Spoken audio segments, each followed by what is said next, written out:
আজ ৬ বছর পর ঠিক ওই জায়গাটায় এসে দাঁড়িয়েছি যেখানে আমার প্রাইভেট স্যারকে আমি প্রপোজ করেছিলাম। বলেছিলাম, স্যার, আই লাভ ইউ। এখন সব অতীত।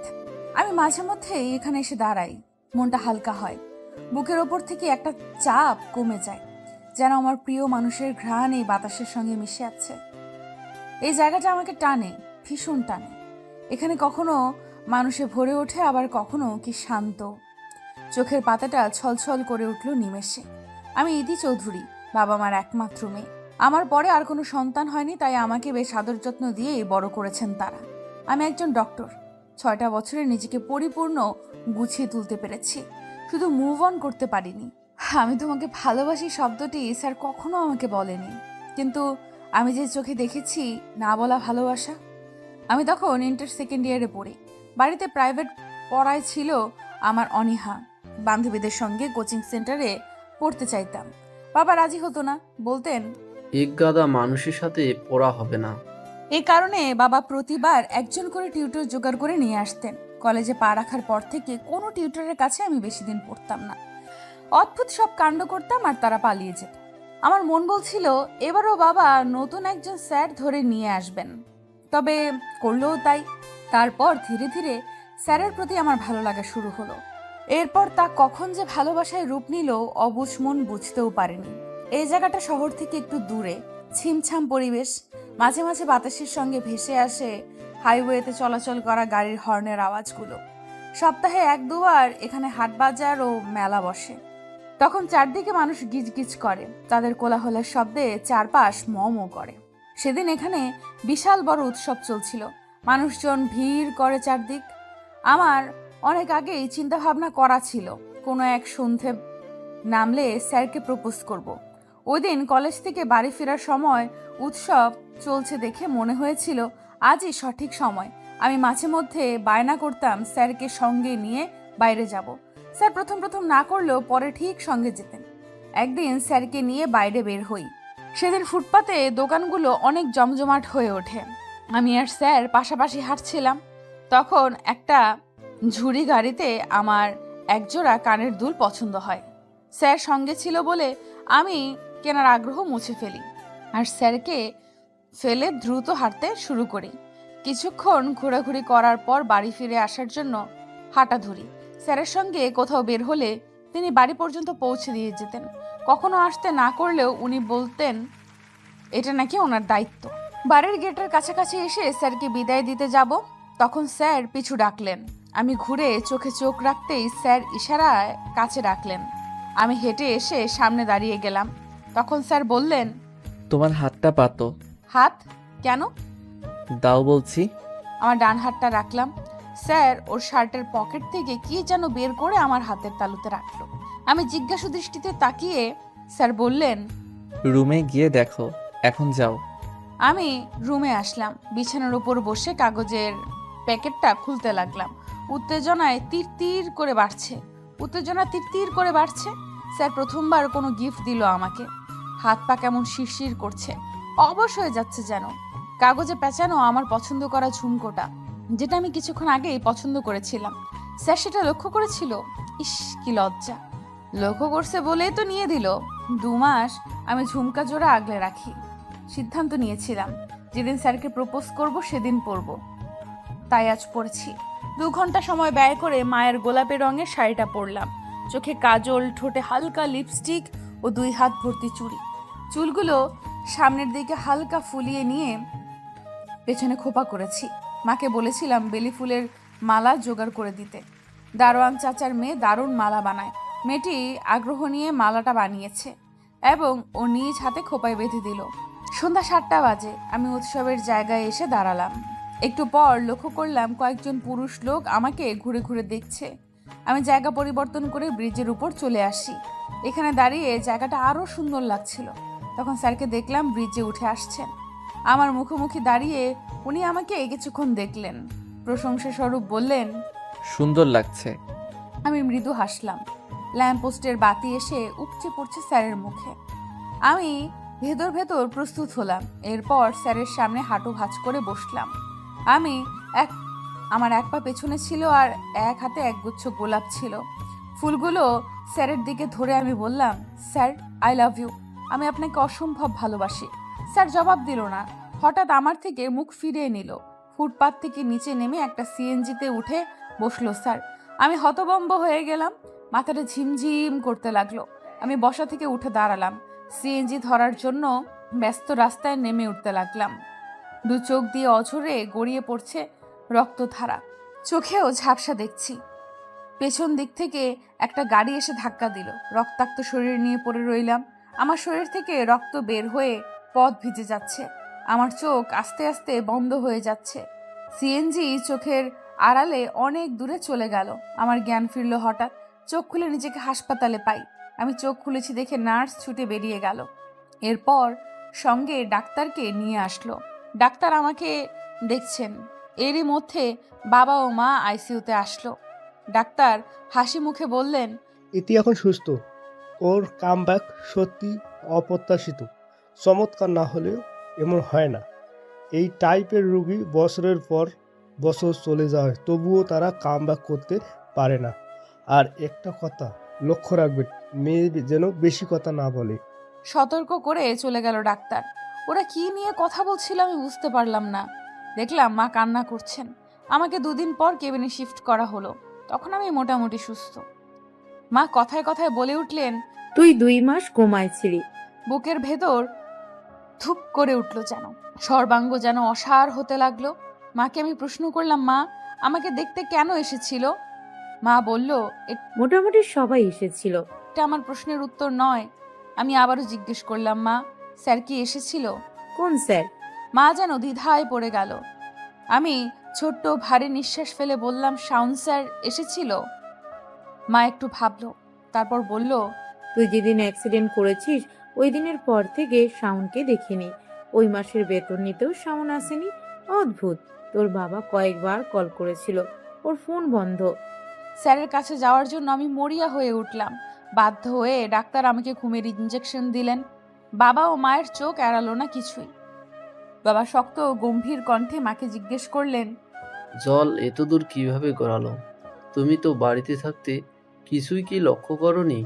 ছেলেটার ফোনও বন্ধ, কোথায় খুঁজবো তাকে? তোমার মেয়ের অবস্থা দেখেছো? মা কিচ্ছু বলল না।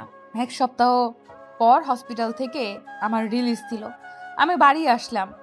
নিজেকে একটু গুছিয়ে নিয়ে ড্রাইভার চাচার সঙ্গে বেরিয়ে পড়লাম স্যারের বাড়ির উদ্দেশ্যে। স্যারের বাড়ি আমি চিনতাম, এই জন্য যেতে কোনো অসুবিধা হলো না। দরজায় তালা ঝোলানো। আমাদের দেখে বাড়িওয়ালা এগিয়ে আসলেন। ওনার কাছে জানতে পারি স্যার 2-2.5 মাস আগেই বাড়ি ছেড়েছেন। কোথায় গিয়েছেন উনি জানেন না। এই শহরে ওর কোনো আত্মীয়ও নেই। কোথায় খুঁজবো? মাথা ঘুরে গেল। ড্রাইভার চাচা আমাকে বাড়ি নিয়ে এলো। প্রতি সপ্তাহে সময় করে ওই জায়গাটায় আসা হয়। এখন চলে যাওয়ার সময়। অনেকটা দূরে ড্রাইভার চাচা গাড়ি নিয়ে দাঁড়িয়ে আছেন। ওনাকে আর অপেক্ষা করাবো না। অপেক্ষা যে বহু কষ্টের, যন্ত্রণার। দীর্ঘশ্বাস ছেড়ে হাতখানা কানে ছোঁয়া মাত্রই স্মৃতিমাখা ঝুমকো জোড়া হাতে লাগলো। বাতাসে মৃদু হেলছে দুলছে। শাড়ির কুচি সামলে নিয়ে ফুটপাত ধরে হাঁটতে লাগলাম আমি। হঠাৎ মনে হলো কেউ আমার হাত ধরেছে। স্নেহমাখা আদুরে কণ্ঠে বলে উঠল, চলো তোমাকে বাড়ি পৌঁছে দেই। চোখের কার্নিশ ভিজে টুপ করে অশ্রু পড়ছে। হাতের উল্টো পিঠের জলটুকু মুছে নিলাম। শূন্য আকাশের দিকে তাকিয়ে বললাম, স্যার আপনি কোথায়? আর কতগুলো বছর আমাকে কষ্ট দিবেন? ফিরে আসুন প্লিজ। রাস্তার কিনারে ইতি বসে আছে দেখে ড্রাইভার চাচা দৌড়ে কাছে আসলেন। উনি ইতির মাথায় হাত রেখে বললেন, কেঁদো না মামুনি, চলো বাসা যাই। হ্যাঁ চাচা, আপনি যান, আমি আসছি। 2 হাতে চোখের জল মুছে নিয়ে গাড়িতে উঠে বসলো ইতি। খোলা জানালা দিয়ে বাইরে তাকিয়ে রইল। ঝরঝরে বাতাসে চুলগুলো হালকা উঠছে। ইতি স্পষ্ট দৃষ্টি বাইরে রাখলো, এই আশায় হয়তো হঠাৎ স্যারকে সে দেখতে পাবে। বেশ খানিকক্ষণ পর ড্রাইভার চাচা বললেন, ইতি মামুনি, আমরা এসে গেছি। ইতি গাড়ি থেকে নামলো। এরপর কিছুক্ষণ দরজার সামনে দাঁড়িয়ে দরজা খোলার অপেক্ষা করলো। বাড়িতে প্রবেশ করে সে নিজের রুমের দিকে এগিয়ে গেল। নাসিমা ডাকলেন, তবুও দাঁড়ালো না ইতি। এখন মায়ের মুখোমুখি হলে তিনি বুঝে যাবেন ও কান্না করেছে। ইতি বাথরুম থেকে স্নান করে দীর্ঘ সময় পর বের হলো, দেখলো বিছানার উপর নাসিমা বসে আছে। ইতি বলল, আম্মু তুমি কখন এলে? তুমি যখন আমাকে উপেক্ষা করে রুমে ঢুকছিলে। মানে তুমি দীর্ঘ 30 মিনিট ধরে ঘরে বসে আছো? বলেই থামলো নাসিমা। এরপর বললেন, তাড়াতাড়ি নিচে খেতে আসো। তিনি আর কিছু জিজ্ঞেস করলো না, চলে গেল। ইতি বাধ্য মেয়ের মতন খাবার টেবিলে এসে বসলো। ইফাত শিকদারের বয়স বাড়ছে, সময়ের সাথে সাথে ওনাকে চশমা নিতে হয়েছে। এখন চশমা ছাড়া সবই ঝাপসা দেখেন। ইফাত জিজ্ঞেস করলেন, মামনি, তোমার দিনকাল কেমন চলছে? আলহামদুলিল্লাহ ভালো। আব্বু? তোমাকে একটা কথা বলতে চাই। কি কথা? আমরা তোমার জন্য একটা ছেলে দেখেছি। তুমি কাল একবার ছেলেটার সাথে দেখা করো। আব্বু অসম্ভব, আমার সময় হবে না। আমি কিছু শুনতে চাই না আম্মু, আমি কারোর সাথে দেখা করতে পারবো না। আমি স্যারকে ভালোবাসি, স্যার ছাড়া আর কাউকে বিয়ে করব না। সারা জীবন এইভাবেই থাকবো, তবু কাউকে বিয়ে করব না। তবুও আমার বিয়ে নিয়ে যদি তোমরা আবারও কথা বলো, আমি বাড়ি ছেড়ে চলে যাব। ইতি খাবার রেখে চলে গেল। নাসিমা বললেন, মেয়েটা না খেয়ে চলে গেল। ইফাত উত্তেজিত ও রাগী কণ্ঠে বললেন, আমি কি ভুল কিছু বলছি নাসিমা? আমি ওর বাবা, কিভাবে আমার মেয়েকে এভাবে কষ্ট পেতে দেখতে পারি? বলেই থামলেন ইফাত। একটু পর আবার বললেন, এই আমি কত জায়গায় শাওনের খোঁজ করছি, কিন্তু তার কোনো হদিশ আজও পাইনি। যেন সে পৃথিবীতে নেই। আমার একমাত্র মেয়ে তিলে তিলে শেষ হয়ে যাচ্ছে। আমার যে কলিজা ফেটে যায়। আমি শুধু আমার মেয়েকে সুখী দেখতে চাই। এটা কি আমার অপরাধ? নাসিমা বললেন, আমি পরে ওকে বুঝিয়ে বলবো, তুমি খেয়ে ওঠো। দীর্ঘ নিঃশ্বাস ফেলল ইফাত শিকদার। বললেন, আমার মেয়ে না খেয়ে চলে গেল, আমি খাবো কিভাবে? আমার গলায় খাবার নামবে না নাসিমা। শাওন চলে যাওয়ার পর থেকে আমাদের মেয়ের ভয়ঙ্কর পরিবর্তন হয়ে গেছে। 6 বছরে অনেক কিছু বদলে গেছে। শুধু শ্বাস প্রশ্বাস চলছে, ওর যেন জীবন্ত লাশ। নাসিমা মেয়ের রুমে আসলেন। ইতি রুমে নেই। বাথরুমে ও বারান্দা চেক করলেন, সেখানেও নেই। নাসিমা ছাদে আসলেন, দেখলো তার মেয়েটা এক কোণায় দাঁড়িয়ে আছে। তিনি গলা তুলল, এত রাতে ছাদে আসছো কেন? আম্মু আমাকে একা থাকতে দাও। ইতি, তুমি আমাদের একমাত্র মেয়ে। তোমাকে আমরা এভাবে আর দেখতে পারছি না। আমরা চাই তোমার একটা কুল হোক। আম্মু আর কিছু বলবে না। আমি স্যারের জায়গায় কাউকে ভাবতে পারি না। এটা অসম্ভব। সাউন 6 বছর ধরে চলে গেছে, আর তুমি এখনো তাকে আঁকড়ে আছো কেন? আমি বাসা থেকে চলে যাব, আমাকে দেখবে না, তোমাদের কষ্টও হবে না। ইতি, নাসিমা ধমক দিলেন। এরপর করুণ কণ্ঠে বললেন, আমরা তোমাকে আর কিছু বলবো না। তোমার যা খুশি করো, কিন্তু বাড়ি ছেড়ে কোথাও যাবে না। তোমাকে ছাড়া আমরা বাঁচতে পারবো না। নাসিমা কান্না লুকিয়ে চলে গেল। ইতি আকাশের দিকে দৃষ্টি স্থির করলো, চোখে তারও ছলছল করছে। ইতি অকপটে বলল, স্যার আপনাকে ছাড়া থাকা আমার জন্য খুব কঠিন। ইতি চোখ বন্ধ করলো। চোখের পাতায় ভেসে উঠল পুরনো স্মৃতিগুলো। 6 বছর আগে সকাল 8:30, মঙ্গলবার 28শে আগস্ট 2015। কুয়াশাচ্ছন্ন সকাল, হালকা কুয়াশায় ঢাকা প্রকৃতি। সকালে কুয়াশায় ঢাকা থাকে। সকালের শিশিরে ঘাস ভেজা, মৃদু ঠান্ডা বাতাসের সাথে সাথে শীতের মেজাজ। ভোর যখন হালকা কুয়াশায় ঢেকে যায়, তখন ধীরে ধীরে সূর্য দেখা যায়। সূর্যের রোশনি জানালার কাছে ঢুকে ঘরে পড়ে। আলমারির কাভার থেকে কলেজের পোশাক খুঁজতে লাগলো ইতি। সহসা চিৎকার করে বলে উঠল, আম্মু আমার পোশাক খুঁজে পাচ্ছি না, একটু খুঁজে দাও। নাসিমা বললেন, আমি রান্না করে নাস্তা বানাচ্ছি, তুমি দেখছো না? আজ নিজে নিজে খুঁজে নাও। ইতি বলল। আম্মু আমার দেরি হয়ে যাচ্ছে, খুঁজে দাও না। নাসিমা বিরক্তিকর কণ্ঠে বললেন, এই মেয়েকে নিয়ে যে কি করব? এত বড় হয়ে গেছে, অথচ নিজের জিনিসপত্র নিজে খুঁজে পারে না। পুরো দিন আমাকে জ্বালিয়ে মারবে। আম্মু এটা পাচ্ছি না, ওটা পাচ্ছি না, উফ। মা, চিৎকার করছো কেন? ধমক দিল নাসিমা। আলমারির ভেতর একটু খোঁজাখুঁজির পর পোশাক পেয়ে গেলেন তিনি। তারপর বললেন, এই যে তোমার পোশাক, তুমি একটা কাজও ঠিক মতো করতে পারো না। তোমার কি হবে ইতি, একমাত্র আল্লাহ জানেন। আম্মু জামাটা দাও। রেডি হয়ে নিচে আসো, নাস্তা করে তারপর বের হবা। ঠিক আছে। ইফাত শিকদার বসে সকালে নিউজ পেপার পড়ছেন। হঠাৎ বললেন, ইতি মামনি, গুড মর্নিং। গুড মর্নিং আব্বু। বাবা মেয়ে দুজনে এসে নাস্তা করে নাও। ইতি ওর বাবার পাশের চেয়ার টেনে বসলো। ইতিকে ওর বাবা খাইয়ে দিচ্ছেন। সহসা ইতি পেট ভরে গেছে। সে উঠে দাঁড়ালো। তারপর বলল, কিসের বিয়ে? আমি তো বিয়েই করবো না, দেরি হয়ে যাচ্ছে, আমি এখন যাই। ইফাত শিকদার বললেন, দাঁড়াও, তোমাকে একটা কথা বলার আছে। ইতি দাঁড়িয়ে গেল। ইফাত বললেন, আজ থেকে নতুন স্যার আসবে তোমাকে প্রাইভেট পড়াতে। ছেলেটা খুবই ভদ্র। এর আগে স্যারেরা এক সপ্তাহ ওকে টিকে নেই। জানি না কি করো, তারা ভয়ে পালিয়ে যায়। ওর সাথে কোনো দুষ্টুমি করবে না, বুঝেছো? নাসিমা বললেন, এখন থেকে একটু শাসন করো। তোমার মেয়ের ওর বন্ধুদের সাথে মিলামেশা বন্ধ করো। বন্ধুদের জন্যই দিন দিন ফাজিল হচ্ছে। ইতি ঠোঁট উল্টিয়ে হাসলো। মনে মনে ভাবলো, আম্মু, তুমি যে বন্ধুদের ফাজিল বলছো, আমি সে দলের প্রধান। ইফাত বললেন, দিন দিন বড় হচ্ছ ইতি, এখন থেকে ম্যাচুর হও। ইতি ওর বাবার সঙ্গে কথা শেষ করে বাড়ি থেকে বেরিয়ে গেল। ইফাত গাড়ি নিয়ে আজ গাজীপুরের বাইরে যাবেন। এর জন্য ইতির আজ রিক্সা করে যেতে হবে। ইতি রাস্তার পাশ দিয়ে ফুটপাত ধরে হাঁটতে লাগলো। এরপর স্যারদের সঙ্গে দুষ্টুমির ঘটনা মনে করতে লাগলো।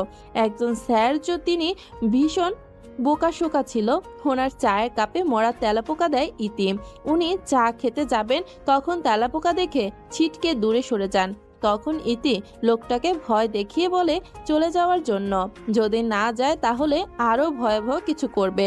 লোকটা সেদিন যে গেল আর পড়াতে আসেনি। এরপর অন্য আরেক স্যারকে নির্ঝর রাস্তায় বন্ধুদের নিয়ে শাসিয়েছিল। লোকটা দুদিন পড়িয়ে তারপর বিদায় হয়। এরপর 2 মাস পার হয়ে গেল। বাবা আবার নতুন স্যার নিয়ে আসছে। ইতি ভাবতে লাগলো সে এই স্যারকেও কিভাবে তাড়াবে। রাস্তার মোড়ে এসে রিক্সার জন্য দাঁড়িয়ে গেল ইতি। বেশ কিছু রিক্সা ছুটে যাচ্ছে। খালি রিক্সা নাই বলেই চলে। কিছুক্ষণের অপেক্ষা করার পর একটা খালি রিক্সা পাওয়া গেল। ইতি উচ্চকিত গলায় ডাকলো, আঙ্কেল যাবেন? ইতি ঠিক বাপ পাশে দাঁড়ালো এক ছেলে। বলল, ওই মামা যাবা? ইতির সামনে রিক্সাটা দাঁড় করিয়ে রিক্সাওয়ালা জিজ্ঞেস করলেন, আপনারা কই যাইবেন? ইতি বলল, আমি শাহিন কলেজে যাব। ছেলেটা বলল। 4 নাম্বার গেট যাব। রিক্সাওয়ালা জিজ্ঞেস করলেন, আপনারা দুইজন দুই জায়গায় যাইবেন, আমি একজন নিয়ে যাইতে পারুম। কে যাইবেন? ইতি বলল। আমি আপনাকে আগে রাখছি, এই জন্য আমি যাব। সে কোমল স্বরে বলল, আমিও ডেকেছিলাম, তাই আমি যাব। আপনি প্লিজ অন্য রিক্সা করে যান। আমার চাকরির ইন্টারভিউ আছে। আমি সময় মতো পৌঁছাতে না পারলে চাকরিটা পাবো না। ইতি বলল, আমারও কলেজ যেতে দেরি হচ্ছে, তাই এই রিক্সায় আমি যাব, আপনি অন্য রিক্সা খুঁজুন। দেখুন প্লিজ। আমি যাব। গতকাল রাতে বৃষ্টি হয়েছিল। রাস্তার কিনারায় পানি জমে আছে। ঝগড়ার এক পর্যায়ে ইতি লোকটাকে ধাক্কা দিয়ে ফেলে রিক্সায় উঠে বসলো। তারপর বলল, আপনি তাড়াতাড়ি চলুন। সাদা রঙের টি শার্ট কাদা পানিতে ভিজে গেছে। এই অবস্থায় চাকরির জন্য ইন্টারভিউ দিতে সে যেতে পারবে না। মাটির উপর থেকে ফাইলটা নিয়ে উঠে দাঁড়ালো। মেয়েটির কাজে সে ভীষণ বিরক্ত। রাগ ও ক্ষোভ চোয়াল শক্ত করলো। রিক্সাওয়ালা বললেন, মা, তুমি কিন্তু কাজটা ঠিক করো নাই। ছেলেটা আর চাকরির লাইগা যাইতে পারবো না। আমার কিছু করার ছিল না আঙ্কেল, ক্লাসে সময় মতো না পৌঁছালে স্যার বাইরে দাঁড় করিয়ে রাখবেন। ইতি রিক্সার ভাড়া মিটিয়ে চলে গেল। ক্লাস শুরু হয়েছে। ইতিকে ক্লাসে প্রবেশ করার অনুমতি স্যার দিল না। ক্লাস শেষ না হওয়া পর্যন্ত সে বাইরে দাঁড়িয়ে থাকলো। দ্বিতীয় ক্লাসে প্রবেশ করে। 2টো ক্লাস শেষ হলো। ইতির বন্ধুরা তাকে ঘিরে বসলো। তারপর মিম জিজ্ঞেস করলো, কি রে, কি হয়েছে? কথা বলছিস না কেন? 2টো ক্লাসে চুপ ছিলি। ইতি ওদের সাথে বিষয়টি শেয়ার করলো। ওরা হেসে লুটিয়ে পড়েছে। আবরু বলল, এরকম ঘটনা এই প্রথম না, এর আগে এমন বহুত কাজ করছিস। মুন্নি বলল, ছেলেটার সাথে এমন করা উচিত হয়নি। সে তো বলেছিল তার চাকরির ইন্টারভিউ আছে। নিশ্চিত এমন ময়লা শরীরে ইন্টারভিউ দিতে যেতে পারেনি। রুবেল বলল, যা হওয়ার হয়ে গিয়েছে, এখন সেসব নিয়ে মাথা ঘামালে কি সব সলভ হয়ে যাবে? আচ্ছা, এসব এখন বাদ দে, চল ফুচকা খেতে যাই, আর সব বিল তানিম দিবে। তানিম আটকে উঠল। আমি কেন দিব? রুবেল বলল, তুই দিবি, কারণ গতবার আমি দিয়েছিলাম। আবরু ইতির গা ঘেঁষে বসলো, তারপর জিজ্ঞেস করলো, ছেলেটা দেখতে কেমন? ইতি একটু ভাবলো, বলল, আমি তার যথেষ্ট কাছাকাছি ছিলাম, তাই তাকে ভালো মতো দেখতে পেয়েছি। তার শরীরের গঠন অনেক ভালো, পেশিবহুল ছিল না, পাতলা ও লম্বা, আর সবচেয়ে বৈশিষ্ট্য ছিল তার চোখ আমার মনে হয়েছিল দেখতে বাঘের মতো। সে ব্যক্তিগতভাবে অত্যন্ত সুদর্শন আর খুব সুন্দর ছিল। তার ত্বক ফরেনারের মতো পরিষ্কার, এবং সে আমার সঙ্গে কথা বলার সময় মাথা নিচু করেই কথা বলছিল। বোধহয় মেয়েদের সঙ্গে কথা বলতে লজ্জা পায়। মিম বলল, তোকে শুধু জিজ্ঞেস করা হয়েছে ছেলেটা দেখতে কেমন, তুই পুরো ডিটেলসে সব বলছিস। ইতি বাকরুদ্ধ। মুন্নি বলল, এসব ছেড়, বিকেলে ফুচকা খেতে যাবি? ইতি বলল, আমার যাওয়া হবে না। এক নিঃশ্বাসে ইতি বলল, আমাকে পড়ানোর জন্য আজকে নতুন স্যার আসবেন। ওরা অবাক হলো, অস্পষ্ট স্বরে জিজ্ঞেস করলো। আবার? রুবেল জিজ্ঞেস করলো, এই সারের সঙ্গে কি করবি? ইতি বলল, ভাবছি। কলেজ গেটের সামনে গাড়ি নিয়ে অপেক্ষা করছেন আব্দুল মিয়া। ইতি বের হতে সে এগিয়ে এলো। ইতি জিজ্ঞেস করলো, চাচা আব্বুর সাথে যাওনি? আব্দুল বললেন, মামনি বড় সাহেব অফিসে গাড়ি নিয়ে গেছে, তুমি এখন গাড়িতে ওঠো। ম্যাডাম বলেছেন তাড়াতাড়ি বাসায় যেতে। ইতি গাড়িতে বসলো। আব্দুল গাড়ি চালাচ্ছিল, এর মাঝে একবার জিজ্ঞেস করলেন, আজ কলেজে আসতে তোমার কোনো সমস্যা হয়নি তো? কোনো সমস্যা হয়নি চাচা। আব্দুল আর কিছু বলল না, নিঃশব্দে গাড়ি চালাতে লাগলেন। সদর দরজা খোলা। ইতি চুপচাপ ভেতরে চলে গেল। নাসিমা রান্নাঘরে কিছু কাজ করছে। ইতি হঠাৎ পেছন থেকে চিৎকার করে উঠল। হৌ! নাসিমা অবাক, মা ভয় পেয়েছে দেখে ইতি হেসে উঠল। নাসিমা একটু রাগী গলায় বললেন, ইতি? ইতি ঠোঁটে একটা হাসি ঝুলিয়ে বলল, আম্মু তুমি ভয় পেয়েছো? নাসিমা একটা কাপড় নিয়ে হাত মুছে বললেন, পাঁজি মেয়ে, দাঁড়াও, আমি তোমাকে মজা দেখাচ্ছি। ইতি আর দাঁড়ায় না, রুমে ছুটে গেল। মাকে ভয় পাইয়েছে ভাবতেই একা একা খাটে বসে অনেকক্ষণ হাসলো। তারপর ফ্রেশ হতে বাথরুমে ঢুকলো। একটু পর বারান্দায় গিয়ে দাঁড়ালো। আগুন ত্বকের কথা ভেবে হঠাৎ মন খারাপ হয়ে গেল তার। একজন তার জন্য চাকরি পায়নি, নিজেকে অপরাধী মনে হতে লাগলো। ছেলেটির সাথে আবার দেখা হলে ক্ষমা চাওয়ার সিদ্ধান্ত নিয়েছে ইতি।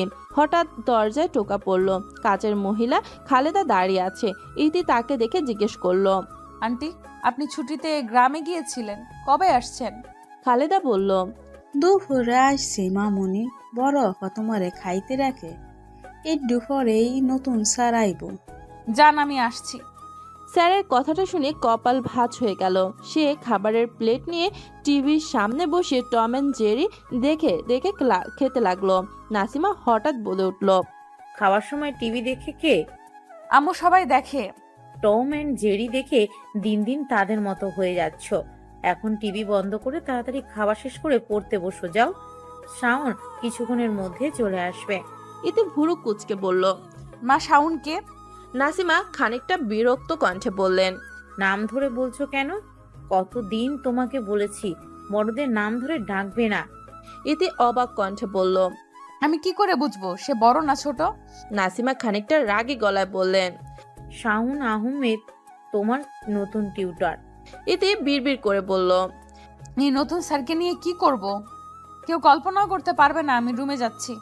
ইতি কাতর স্বরে বলল। নাসিমা বেগম তার মেয়েকে শাসনে রাখতে চাইলেও স্বামীর অতিরিক্ত আদর মেয়েটিকে বানর হয়ে যাচ্ছে। রোজ একজন হলেও তার নামে বিচার আনবে। নাসিমা শাসন করতে গেলে ইফাত বাধা দেয় আর বলে, এখনই তো বয়স, এই বয়সে দুষ্টুমি না করলে কবে করবে?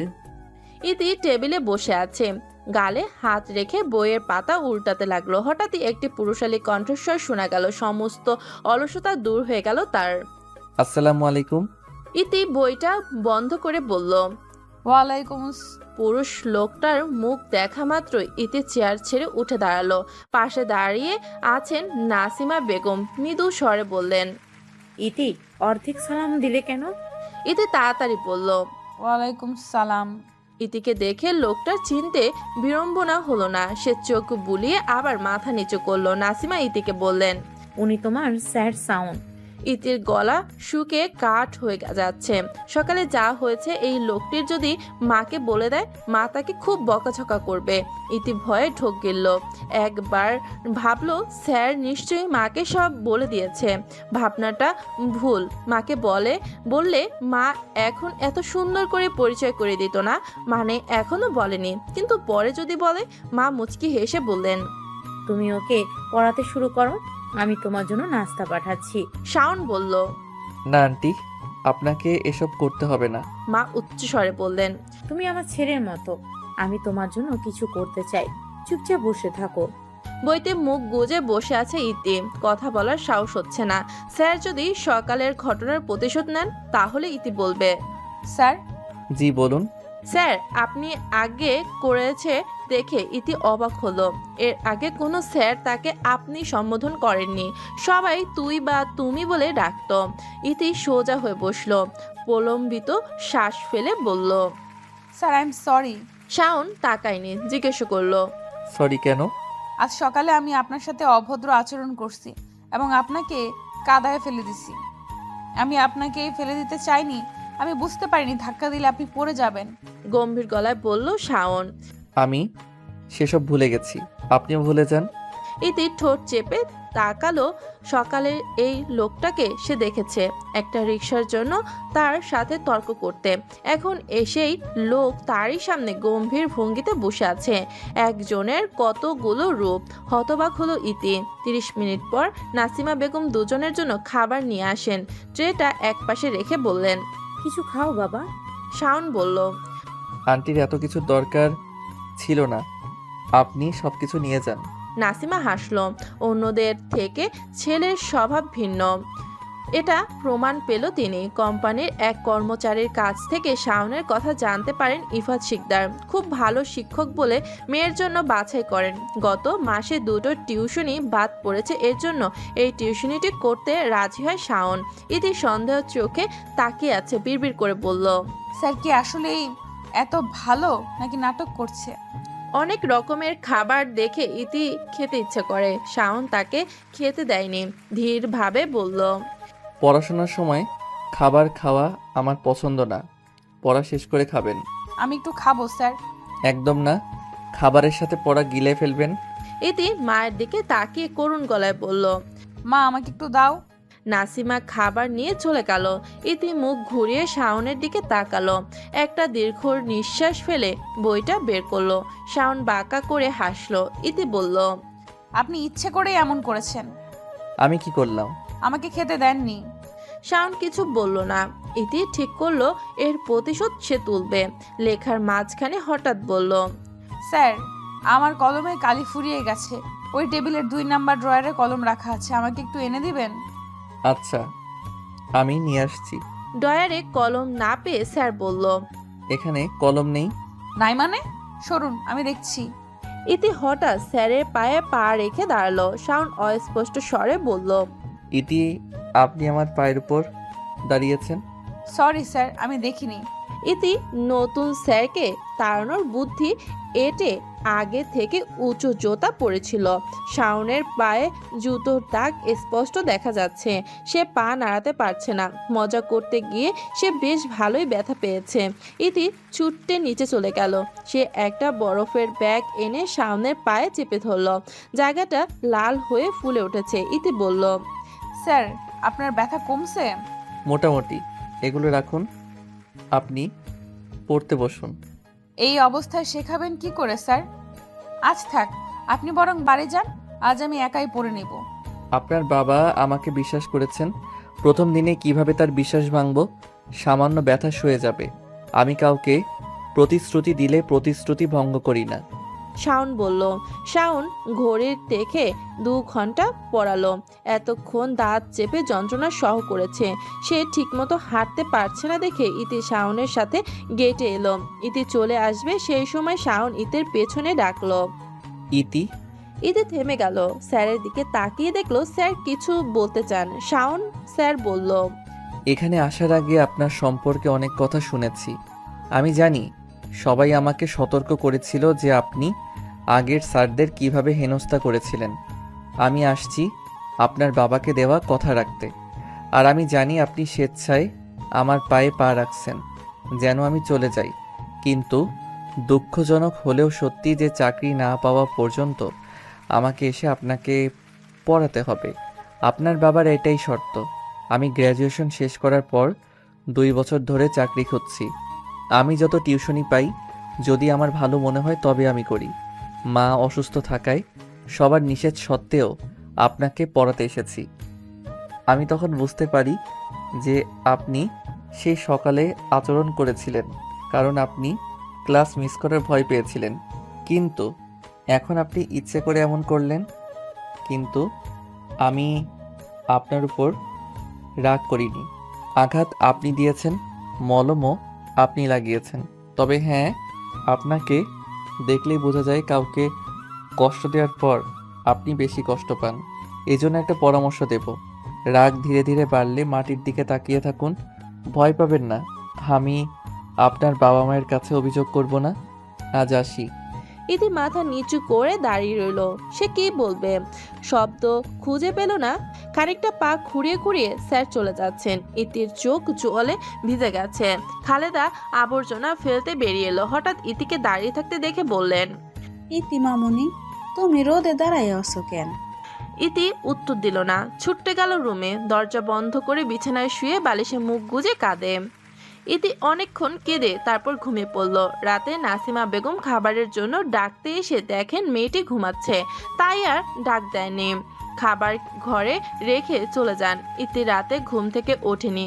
দূর থেকে একটা শব্দ শোনা যাচ্ছে। ইতি পিটপিট করে চোখ খুলল। ফজরের আজান দিচ্ছে। মোবাইল ফোনে সময় দেখে নামাজের জন্য উঠে গেল। আজ মোনাজাতে অনেক লম্বা করে প্রার্থনা করতে করতে ইতি অনেকক্ষণ কাঁদল। জীবনের সব কিছুর জন্য ক্ষমা চাওয়ার পর নামাজ শেষ করে যায় নামাজ ভাঁজ করে রেখে তারপর রুম থেকে বারান্দায় চলে গেল। সিক্ত সকাল, উষ্ণ হাওয়া শরীরকে হালকা করে তুলেছে। গাছের ডালে ছোট্ট পাখিটি কিচিরমিচির করে। খাবারের সন্ধানে তার বড় বড় ডানা ঝাপটায়। সূর্যের আলো মিষ্টি, এত উজ্জ্বল নয়। ইতি কিছুক্ষণ দাঁড়িয়ে রুম থেকে বের হয়ে গেল। নাসিমা আর খালেদার রান্নাঘরে নাস্তা তৈরি করছে। নাসিমা বেগম হঠাৎ ইতিকে দেখে বললেন, আজ এত ভোরে উঠছো কি করে? গতকাল সন্ধ্যায় ঘুমিয়েছিলাম আম্মু, আর আজ ফজরের আজানের সময় ঘুম ভাঙলো। সে কি, রাতে উঠোনি? না। রাতে তোমার ঘরে খাবার রেখে এসেছিলাম, সম্ভবত সেটাও খাওনি। আম্মু, তুমি আবার কখন খাবার রেখে এসেছো? তখন তুমি ঘুমাচ্ছ। ইতির মনটা আজ খুব ভালো। সে হেসে মায়ের কাছে গিয়ে বলল, আম্মু, আমি তোমাকে রান্না করতে সাহায্য করতে চাই। নাসিমা বেশম খেলো যেন, হতবম্ব কণ্ঠে বললেন, আর সূর্য কোন দিক থেকে উঠেছে? নাসিমা মৃদু হাসলো। তারপর ইতির মাথায় হাত বুলিয়ে বলল, তোমাকে কিছু করতে হবে না, তুমি রুমে গিয়ে পড়তে বসো। ইতি গেল না। সে পেঁয়াজ কাটতে এগিয়ে গেল। খালেদা বললেন, মামুনি, আমারে দাও। আমি পারবো। ইতি পেঁয়াজ কাটতে লাগলো। চোখ জ্বালা পোড়া করে টপ টুপ করে অশ্রু পড়ছে। ইতির চোখে হাত ছুঁয়ে বলল, আম্মু, চোখ জ্বলছে। নাসিমা বললেন, তাড়াতাড়ি চোখে পানি দাও। জোরে হেসে বললেন খালেদা। তারপর বললেন, সকলে পেঁয়াজ কাটতে পারে না মামুনি, আমি আগেই কইছিলাম আমারে দিতে। ইফাত শিকদার ড্রয়িং রুমে বসে খবর পড়ছেন। হঠাৎ নাসির শব্দ শুনে রান্নাঘরের দিকে এগিয়ে গেল। ইতির অবস্থা দেখে আন্দাজ করলেন এখানে কি হয়েছে। ইফাত শিকদার কড়া গলায় বললেন, আমার মেয়ে কাটছে আর তুমি হারছো? বলেই থামলেন। তারপর ইতির কাছে গিয়ে বলল, মামুনি, শরীর রাখো, তোমাকে এসব করতে কে বলেছে? খালেদা বললেন, স্যার, আমরা কই নাই, ইতি মামুনি আমগো হেল্প করতে আইছে। ইফাত শিকদার বললেন, আহা খালেদা, ওটা হেল্প হবে না, বলুন হেল্প। খালেদা কিছুক্ষণ চুপ করে থাকেন। তারপর বললেন, খালি। ইতি হঠাৎ করে হেসে উঠল। নাসিমা বললেন, তোমার মেয়ের হঠাৎ রান্নার প্রতি আগ্রহ তৈরি হয়েছে। ইতি রাতে জানে না, মেয়েরা প্রথমবার রান্না শেখে মায়ের কাছ থেকে। তার মেয়ের বেলায় না হয় উল্টোই হলো। ইফাত শিকদার ইতিকে রান্না শেখানোর সিদ্ধান্ত নেন। সে একটু থেমে বললেন, তোমরা রান্নাঘর থেকে বের হও, আমি আর আমার মেয়ে আজ নাস্তা বানাবো। নাসিমা হেসে চলে গেল। ড্রয়িং রুমের সোফায় বসলেন, টিভি অন করে মুভি দেখতে লাগলো। খালেদা খুবই চিন্তিত, রান্নাঘরে নোংরা হলে তাকে পরিষ্কার করতে হবে। খালেদা বললেন, আপা আমি রান্নাঘরে গিয়া দেখে আহি হেরা কি করে। নাসিমা বললেন, চিন্তা করো না, তোমার স্যার দেশি বিদেশি সব খাবারই ভালো রান্না করতে পারেন, সে সব সামলে নেবেন। আমরা পালিয়ে বিয়ে করি কারণ আমাদের পরিবার আমাদের প্রেম মেনে নেয়নি, পরিবারের কেউ আমাদের ঘরে ঢুকতে দেওয়া হয়নি। এরপর আমরা আসি গাজীপুর শহরে। তোমার স্যার কঠোর পরিশ্রম করে আজ একটি কোম্পানির মালিক হয়েছেন। আমার বিয়ের 5 বছর পর ইতির জন্ম হয়। ওকে পেটে নিয়ে আমি কিছু করতে পারতাম না। তোমার স্যার রান্নাঘর ও বাড়ির সব কাজ নিজ হাতে করতেন। আল্লাহ আমাকে তার মতো স্বামী দিয়েছেন, আল্লাহর কাছে অনেক ধন্যবাদ। খালেদা চোখে জল। নাসিমা এখন বললেন, এ বিষয়ে ইতি কিছুই জানে না, আর সে জানে না যে তার নানা বাড়ি আছে, দাদার বাড়ি আছে। ডাইনিং টেবিলে সব আইটেম গুছিয়ে রাখলো ইতি, তারপর উচ্চ স্বরে বলল, আম্মু খেতে আসো। ক্যাম্পাসে বসে বাদামের খোসা ছাড়াচ্ছে ইতি। নাইম বলল, ইতি তুই গতকাল অনেক কিছু মিস করছিস। ইতি তাকালো, বলল, লাইক? চৌর রোডে বিশাল মেলা বসেছিল, সন্ধ্যার পর আমরা সবাই যাই, শুধু তুই আর তানিম বাদে। ইতি বলল, আগামী সপ্তাহে যাব। রুবেল হঠাৎ জিজ্ঞেস করলো, তোমার টিউটরের খবর কি? ইতি হতাশ গলায় বলল, যে ছেলেটাকে গতকাল ধাক্কা দিয়েছি, আমার জন্য কাজের ইন্টারভিউ দিতে পারেনি, সেই আমার নতুন স্যার। ওরা হতবাক। মুন্নি ঝাপসা করে বলল, কি? তানিম জিজ্ঞেস করলো, তোকে কিছু বলেনি? না। আশ্চর্য, তোর জন্য যার ক্ষতি হয়েছে কিন্তু তিনি তোকে কিছুই বলেননি। আফরু বলল, স্যার সে কি এখনো আছে নাকি পালিয়ে গেছে? হ্যাঁ আছে, চাকরি না হওয়া পর্যন্ত পড়াতে আসবেন। কলেজ থেকে বাড়ি ফেরার পথে ইতি সেসব মানুষের সাথে দেখা করলো যাদের সে কষ্ট দিয়েছে। খুব লজ্জিত এবং দুষ্টুমির জন্য ক্ষমা চাইল। মুন্নি অবাক গলায় বলল, ইতি বদলে গেছে, সে আগের মতো নেই। তুই ঠিক বলেছিস, বলল রুবেল। ইতি এগিয়ে এলে নাইম জিজ্ঞেস করলো, তুই এত বদলে গেলে কি করে? বলল ইতি, কেউ একজন চোখে আঙুল দিয়ে ভুলগুলো তুলে ধরেছে। আমরা মজা করার জন্য অনেক কিছু করে মানুষকে কষ্ট দেই, যারা এসব ভোগে তাদের কথা ভাবি না। আব্দুল একটি রেস্টুরেন্টের সামনে গাড়ি থামালো। ইতি বন্ধুদের নিয়ে হালকা কিছু খাবার খাওয়ার জন্য ঢুকলো। আব্দুল তাদের সাথে টেবিলে বসে খাবার খেলো। ছোট্ট থেকে মেয়েটাকে বড় হতে দেখেছেন তিনি, জানেন ইতির মন খুব ভালো। দুষ্টু মেয়েটা হঠাৎ করে শান্ত হয়ে গেল। ইতি বসে বসে ফোনের দিকে তাকিয়ে আছে। মুন্নি বলল, বল তোর কি হয়েছে? ইতি জোরে নিঃশ্বাস ফেললো। তারপর কিছুক্ষণ একে অপরের মুখের দিকে তাকিয়ে থেকে সব বলল। রুবেল বলল, বাহ, সার আসতেই তোকে বদলে নিল, নিশ্চয়ই জাদু জানে। মুন্নি জিজ্ঞেস করলো, কি ধরনের জাদু? কথার জাদু। নাসিমা বেগম বাইরে খাবার পছন্দ করেন না। তিনি মনে করেন অন্যরা বাড়ির মতো যত্ন করে রান্না করেন না। তিনি ইতিকে প্রায় বাইরে খেতে নিষেধ করেন এবং ভেবে যে সেসব খাবার খাওয়া শরীরের জন্য ক্ষতিকর। আজ ইতি বাইরে ক্ষেত থেকে খেয়ে আসছে শুনে রাগান্বিত কণ্ঠে বললেন, তুমি বন্ধুদের নিয়ে বাসায় আসোনি কেন? আমি সবাইকে রান্না করে খাওয়াতাম। বাইরে খাবার শরীরের জন্য ভালো নয়, কবে বুঝবে? কিছুক্ষণ পর স্যার পড়াতে আসবেন, তাই নাসিমা বেগম বেশি চিৎকার করলেন না। ইতি বইটা দিয়ে পড়ার চেষ্টা করলো। স্যার সালাম দিয়ে রুমে প্রবেশ করলেন। ইতি নিজেকে গুটিয়ে নিল। স্যার করুণ গলায় বলল, আই এম সরি, আমি একটু দেরি করে এসেছি, রাস্তার কাজ চলছে, অন্য রাস্তা দিয়ে ঘুরে আসতে হয়েছে। ইতি মাথা নিচু করে রইল। শাওন স্যার হঠাৎ করে বললেন, আজকে আপনার একজন স্যারের সঙ্গে দেখা হয়েছিল, তিনি আমাকে বলেছেন যে আপনি তার কাছে গিয়ে ক্ষমা চেয়েছেন। শুনে ভালো লাগলো। আমরা সবাই মানুষ, আমাদের কাউকে ছোট করা উচিত না। ইতি মুগ্ধ চোখে তাকিয়ে আছে স্যারের দিকে। শাওন ইতির দিকে তাকিয়ে দেখে যে সে তার দিকে তাকিয়ে আছে। হঠাৎ করে গলাটা কর্কশ হয়ে উঠল। আঙ্গুলে তুড়ি বাজিয়ে বলল, ইতি আপনি আমার কথা শুনেছেন? হ্যাঁ স্যার। শাওন বলল, আমার দিকে না তাকিয়ে বাইরের দিকে তাকান। জি স্যার। শাওন ভুরুকুটি করলো। আপনি তোতলা? ইতি চোখ বড় বড় করে মেলে পড়ল। হ্যাঁ। না, তাহলে তোতলাচ্ছেন কেন? আমি মোটো তোতলাইনি স্যার। ইতি একটু রাগ হলো। শাওন মৃদু হাসলো। এখন পড়ুন। নাসিমা বেগম খালেদাকে দিয়ে কফি পাঠান। দরজার সামনে থেকে খালেদা বললেন, স্যার আসমু? হ্যাঁ আসুন। স্যার আপনার কফি। জি রাখুন। খালেদা চলে গেলেন। স্যার কফির মগটা নিয়ে ঠোঁটে ছুঁয়ে অদ্ভুত শব্দ করলেন। ইতি একবার চোখ সরু করে দেখল। ইতি তাকিয়ে আছে দেখে শাওন হাতের কফির মগটা ইতির দিকে এগিয়ে দিয়ে বলল, কি আপনি খাবেন? ইতি ঠোঁট উল্টে ফেললো। ওর রাগ লাগলো। বলল, কারোর মুখের খাবার খাই না।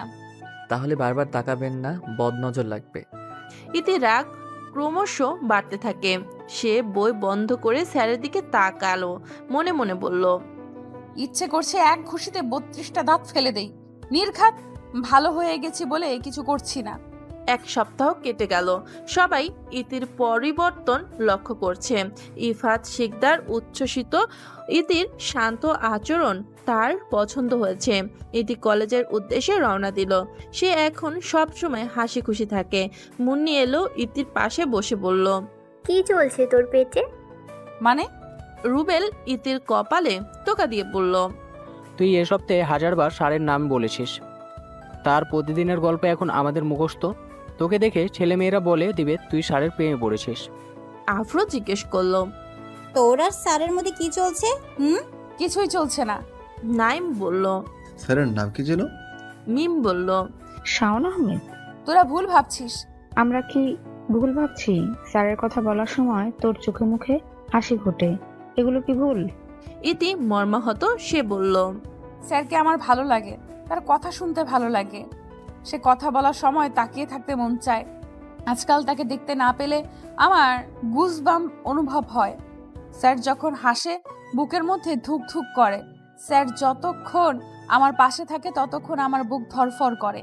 রুবেল বসা থেকে উঠে দাঁড়ালো। চলে যাওয়ার সময় সে বলল, প্রেমে পাগল হয়েছে। ইতি আজ বন্ধুদের সাথে ফুচকা খেতে আসছে। এক সময় আফরু ওর ফোন খুঁজতে লাগলো। হঠাৎ করেই পাওয়া যাচ্ছে না। সে এলোমেলো কণ্ঠে বলল, আমার ফোন। এমন পরিস্থিতিতে আফরু প্রায় কেঁদেই ফেলবে। ইতি তার ব্যাগ থেকে ফোনটা বের করে বলল, সকালে ক্যাম্পাসে ফেললো এসেছিস, আর এখন খবর হলো? আফরু ফোন ধরতে চাইলো। মিম বলল, তারা প্রথমে বল কল লিস্টে হাট লিখে কার নাম্বার সেভ করছিস, ঘন্টা ঘন্টা কথা বলিস, আর মেসেজে পাসওয়ার্ড দিয়ে লক করা কেন? শ্রাবণকে? প্রশ্ন শুনে ভ্রু কুঁচকে গেল আফরুর। হতভম্ব গলায় বলল, কে শ্রাবণ? ইতি দাঁড়িয়ে ঠোঁট কামড়াচ্ছে। মুন্নি বিরক্ত গলায় বলল, তুই এখন চিনতে পারছিস না? তলে তলে টেম্পো চালাও, আমরা বললেই চিনি না। রুবেল একটু ঝুঁকে পরে জিজ্ঞেস করলো। মিম বললেন, কি হলো বল। তোরা কি ওই নাম্বারে ফোন করেছিলি? না, লোকটা করেছিল, তবে তিনি নিজের পরিচয় দিয়েছেন। আমরা তোর কাছ থেকে শুনতে চাই। আফরু কিছুক্ষণ সময় নিল। জোরে নিঃশ্বাস ফেলে বলল, আমি একটা সম্পর্কে আছি, তার সাথে আমার পরিচয় ফেসবুকে, তারপর ধীরে ধীরে ভালো লাগা থেকে ভালোবাসা। কি ছেলেটার সাথে দেখা করেছিস? না, আমরা আগামী সপ্তাহে দেখা করার প্ল্যান করেছি। সে শুক্রবারে ঢাকা থেকে আসবে। তিনি দেখা করতে আসবেন, আমরা তোর সাথে যাব, সামনাসামনি দেখবো ভাইয়াটা কেমন, রাজি কিনা বল। আফরু চাপে পড়ে রাজি হয়ে গেল। আফরু বলল, তোকেও স্যারকে আনতে হবে। ইতি হতভম্ব হয়ে গেল। সে অস্পষ্ট স্বরে বলল, কি স্যার? কি স্যার? কিন্তু সে আমার বয়ফ্রেন্ড নয়। এখানে সবাই মিঙ্গেল, একমাত্র তুই সিঙ্গেল। এতগুলো মিঙ্গেলের মাঝে তুই একা কি করবি? তাই তুই স্যারকে সঙ্গে নিয়ে তবে আসবি। ইতি চমকে উঠল। রুবেল বলল, ঘটনাটা স্যারকে বুঝিয়ে বলতে পারলে স্যার ঠিকই আসবেন। সদর দরজার খুললেন নাসিমা বেগম। ইতিকে দাঁড়িয়ে থাকতে দেখে জিজ্ঞেস করলেন, আজ এত দেরি কেন? আমি আজ বন্ধুদের সাথে ফুচকা খেতে গিয়েছিলাম, তাই দেরি হয়ে গেছে। আবার রাস্তার খাবার? আচ্ছা যাও, এখন ফ্রেশ হও। ঠিক আছে। ইতি রুমে এলো, স্নান করে ফ্রেশ হলো, খাওয়া দাওয়া শেষ করে সে অপেক্ষা করছে স্যার আসার জন্য। একটু পর শাওন স্যার এলেন। ইতির মন খারাপ দেখে জিজ্ঞাসা করলেন কি হয়েছে। ইতি প্রশ্নটা এড়িয়ে যায়, কিছু না বলে পড়তে লাগলো। 2 ঘন্টা পর শাওন চলে গেল। এভাবে 6 দিন কেটে গেল। ইতি স্যারকে এখনো কথাটা বলতে পারেনি। ইতির কথা শুনে স্যার কেমন রিয়্যাক্ট করবে তা নিয়ে সে চিন্তিত। আজ বৃহস্পতিবার, কাল শুক্রবার, যা বলা দরকার তা আজই বলতে হবে এবং স্যারকে রাজি করাতে হবে, নইলে সে যেতে পারবে না। ক্লাসে বসে ইতি এসব ভাবতে থাকে। হঠাৎ আভ্রু বলল, আজ কিন্তু শেষ দিন। মুন্নি বলল, এত ভয় পাচ্ছিস কেন? রুবেলকে দেখতো, সে আমাকে ভালোবাসতো কিন্তু বলতে পারেনি। আমি বলেছি বলেই প্রেম হয়েছে। তুই সাহস করে বল, তোরও হবে। মিমের কথার মাঝে ফোড়ন কাটলো। সাবধানে ইতি, ওর কৌশলে কান দিবি না। ভুলে যাবি না যে ওর কথা শুনে নাইমকে প্রপোজ করতে গিয়ে চর খেয়েছিলাম। নাইম হঠাৎ বলে উঠল। পরে তো চুমো দিয়েছিলাম। মিম কপালে হাত রেখে বলল, তোর এই চুমুর কথা সবাইকে বলতে হবে কেন? সরি। ইতি বলল, আমি আমার মতো করে স্যারকে বলবো, তোদের জ্ঞান দিতে হবে না। আর যদি দেখিস আমি আসিনি তাহলে বুঝবি আমি স্যারকে বলতে পারিনি বা তিনি রাজি হননি। আভ্রু বলল, স্যার রাজি হলে ফোন করে জানাবি। ছুটি শেষে রুবেল মুন্নির সঙ্গে বেড়াতে যায়। রাস্তার এক পাশে বিশাল লেক, ও পাশে ফুলের বাগান, একটু সামনে ফুচকার স্টল। মুন্নি দাঁড়িয়ে আছে। রুবেল হাতে একটি বেলি ফুলের চুড়ি পরিয়ে দিল। মুন্নি বিস্মিত গলায় বলল, কখন আনছিস সেটা? অনেকক্ষণ হয়ে গেল, তুই এখনো আমাকে তুই করে বলিস। মুন্নি খুশি হয়ে বলল, তোকে তুমি বলে ডাকলো, ভাবতেই কেমন হাসি পাই। সঙ্গে সঙ্গে রুবেলের চেহারা বদলে গেল। রুবেলের মুখ গম্ভীর। রুবেল একটা মাস্ক মুন্নির দিকে দিয়ে বলল, তোমার জন্য গিফট, আমি বাড়ি গিয়ে খুলবি। ইতি রুমে পায়চারি করছে, স্থির হয়ে বসতে পারছে না। গম্ভীর শ্বাস টেনে নিজেকে শান্ত করলো। শাওন এলো, সে প্রতিদিনের মতো সালাম দিল। আসসালামু আলাইকুম। ওয়ালাইকুম সালাম স্যার। শাওন চেয়ার টেনে বসলো। ইতির মুখটা খুব চিন্তিত দেখাচ্ছিল। শাওন জিজ্ঞেস করলো, ইতি, আর ইউ ওকে? হ্যাঁ স্যার, আমি ঠিক আছি। তুমি এভাবে ঘামছো কেন? গরম লাগছে। এসির পাওয়ার বাড়িয়ে দাও। ইতির সাথে শাওনের সম্পর্ক আগের চেয়ে সহজ হয়েছে। ইতি স্যারকে বলে, স্যার আমি আপনার থেকে অনেক বছরের ছোট, আপনি আমাকে তুমি বলে ডাকবেন। সেদিন থেকে শাওন তাকে তুমি বলে সম্বোধন করে। আগের স্যারেরা তাকে তুই বা তুমি বলে ডাকলে তার ভালো লাগেনি, কিন্তু শাওনের মুখ থেকে তুমি সম্বোধন শুনতে সে নিজে মুখ ফুটে বলেছে। ইতি ঢোক গেল, তারপর বলল, স্যার আপনাকে একটা অনুরোধ করতে পারি? কি অনুরোধ? আপনি কি কাল আমার সাথে বাইরে যাবেন? সারা দিন আমার আর আমার বন্ধুদের সাথে থাকবেন। কথাটা শাওন বুঝতে পারেনি। ইতি হাঁপাচ্ছে, হাঁ করে মুখ দিয়ে নিঃশ্বাস ফেলছে। শাওন বলল, কি হয়েছে? আমার দম বন্ধ লাগছে। শাওন এক গ্লাস পানি তুলে ধরলো ইতির দিকে। আস্তে খাও। ইতি হাত থেকে গ্লাসটা টেবিলে রাখলো। শাওন বলল, এবার ডান হাত দিয়ে একটি নাসারন্ধ্র ধরে অন্যটি দিয়ে শ্বাস নাও, আর হাত পরিবর্তন করে বাম হাতে নাক চেপে ধরে শ্বাস ছাড়ো। ইতি একটা দীর্ঘ নিঃশ্বাস ফেললো। একটু শান্ত শাওন বলল, এখন বলো। ইতি কিছুক্ষণ পর উত্তর দিল, স্যার কলেজে ট্রুথ এবং ডেয়ার খেলায় আমি ডেয়ার নেই, বন্ধুরা আমাকে দিয়েছে। আমরা কাল ঘুরতে যাব, তো ওরা বলেছে আপনাকে আমার সাথে নিয়ে যাওয়ার জন্য। এটাই ডেয়ার, আমি যদি না পারি তাহলে আমার ঘুরতে যাওয়া হবে না। আর আপনি তো আমার সাথে যাবেন না, তাই আমার যাওয়া হবে না, আমি হেরে যাব। শাওন গম্ভীর ভঙ্গিতে বলল, কখন যাবে? আমি কিন্তু বেশি দিন থাকতে পারবো না। মাকে পরীক্ষার জন্য হাসপাতালে নিয়ে যেতে সন্ধ্যার আগে ফিরতে হবে। ইতির চোখ চকচক করে উঠল। শাওন স্যার বলল, আমি নিশ্চিত নই তোমরা কোথায় যাবে। আমি রেডি থাকবো, তুমি গাড়িতে তুলে নিও। স্যার ঠোঁটে হাসি ফুটিয়ে বলল। ইতি উত্তেজিত হয়ে উঠল। সে চেয়ার ছেড়ে হঠাৎ শাওনকে জড়িয়ে ধরল। শাওন হতবাক। ইতি তাৎক্ষণিক সরে গেল। দ্বিধাগ্রস্ত কণ্ঠে বলল, সরি স্যার, ভুল হয়ে গেছে। শাওন চেয়ারে ছেড়ে উঠে দাঁড়ালো, তারপর চলে গেল। ইতির ভয় করছে শাওন কিছু না বলে চলে যায়। রাতেই প্ল্যান হয়ে গেছে কে কি পরবে, মেয়েরা শাড়ি আর ছেলেরা পাঞ্জাবি। ইতি ওর মায়ের একটা শাড়ি নিয়ে বসে আছে, ইউটিউবে অনেক ভিডিও দেখে শিখে নিল কিভাবে শাড়ি পরতে হয়। নাসিমা বেগম এসে শাড়ির কুচি আঁচল ঠিক করলেন। মেয়েকে শাড়িতে দেখে চোখ সরাতে পারছেন না। চোখের কোণ থেকে আঙুলের ডগায় হালকা কাজল লাগিয়ে ইতির কানের পেছনে লাগালো, তারপর বললেন, কারো নজর না লাগুক। ইতি গাড়ি থেকে নেমে গেল, দরজায় হেলান দিয়ে দাঁড়িয়ে রইল। স্যারের বাড়ির দিকে যাওয়ার চিপা গলিতে গাড়ি ঢুকতে পারে না, এই কারণে রাস্তায় দাঁড়িয়ে থাকতে হচ্ছে। ইতি স্যারকে ফোন দিল, তিনি বললেন তিনি রাস্তায় ছিলেন। ইতি মাটির দিকে তাকিয়ে আছে। শাওন বাম পাশে এসে দাঁড়ালো, সে কিছুক্ষণ তাকিয়ে থেকে বলল, শাড়ি? ইতি হাসলো, বলল, হ্যাঁ, ওরা সবাই শাড়ি পরবে। ইতি লক্ষ্য করলো স্যার আর তার জামা কাপড় একই রঙের। শাওন ইতস্তত করে বলল, আমি বুঝিনি তুমি সাদা শাড়ি পরবে। ইতি চোখ নামিয়ে নিল, তারপর দুজনে গাড়িতে উঠল। রেস্তোরাঁর পুরো টেবিল বুক করে রেখেছে শ্রাবণ, সে তার প্রেমিকার বন্ধুদের ট্রিট দেবে। শাওন লক্ষ্য করলো কারোরই মেজাজ ভালো নেই, সবার মুখে একটা উদাসীনতা। শ্রাবণ জিজ্ঞেস করলো, কি হয়েছে? আপনারা সবাই এভাবে বসে আছেন কেন? মুন্নি বিরক্ত গলায় আভ্রুর বোকামের কথা বলল। শ্রাবণ বলল, অভ্র, তোমার এটা করা উচিত হয়নি। দেখো সবাই আছে, কিন্তু তোমার অন্য বন্ধু নেই।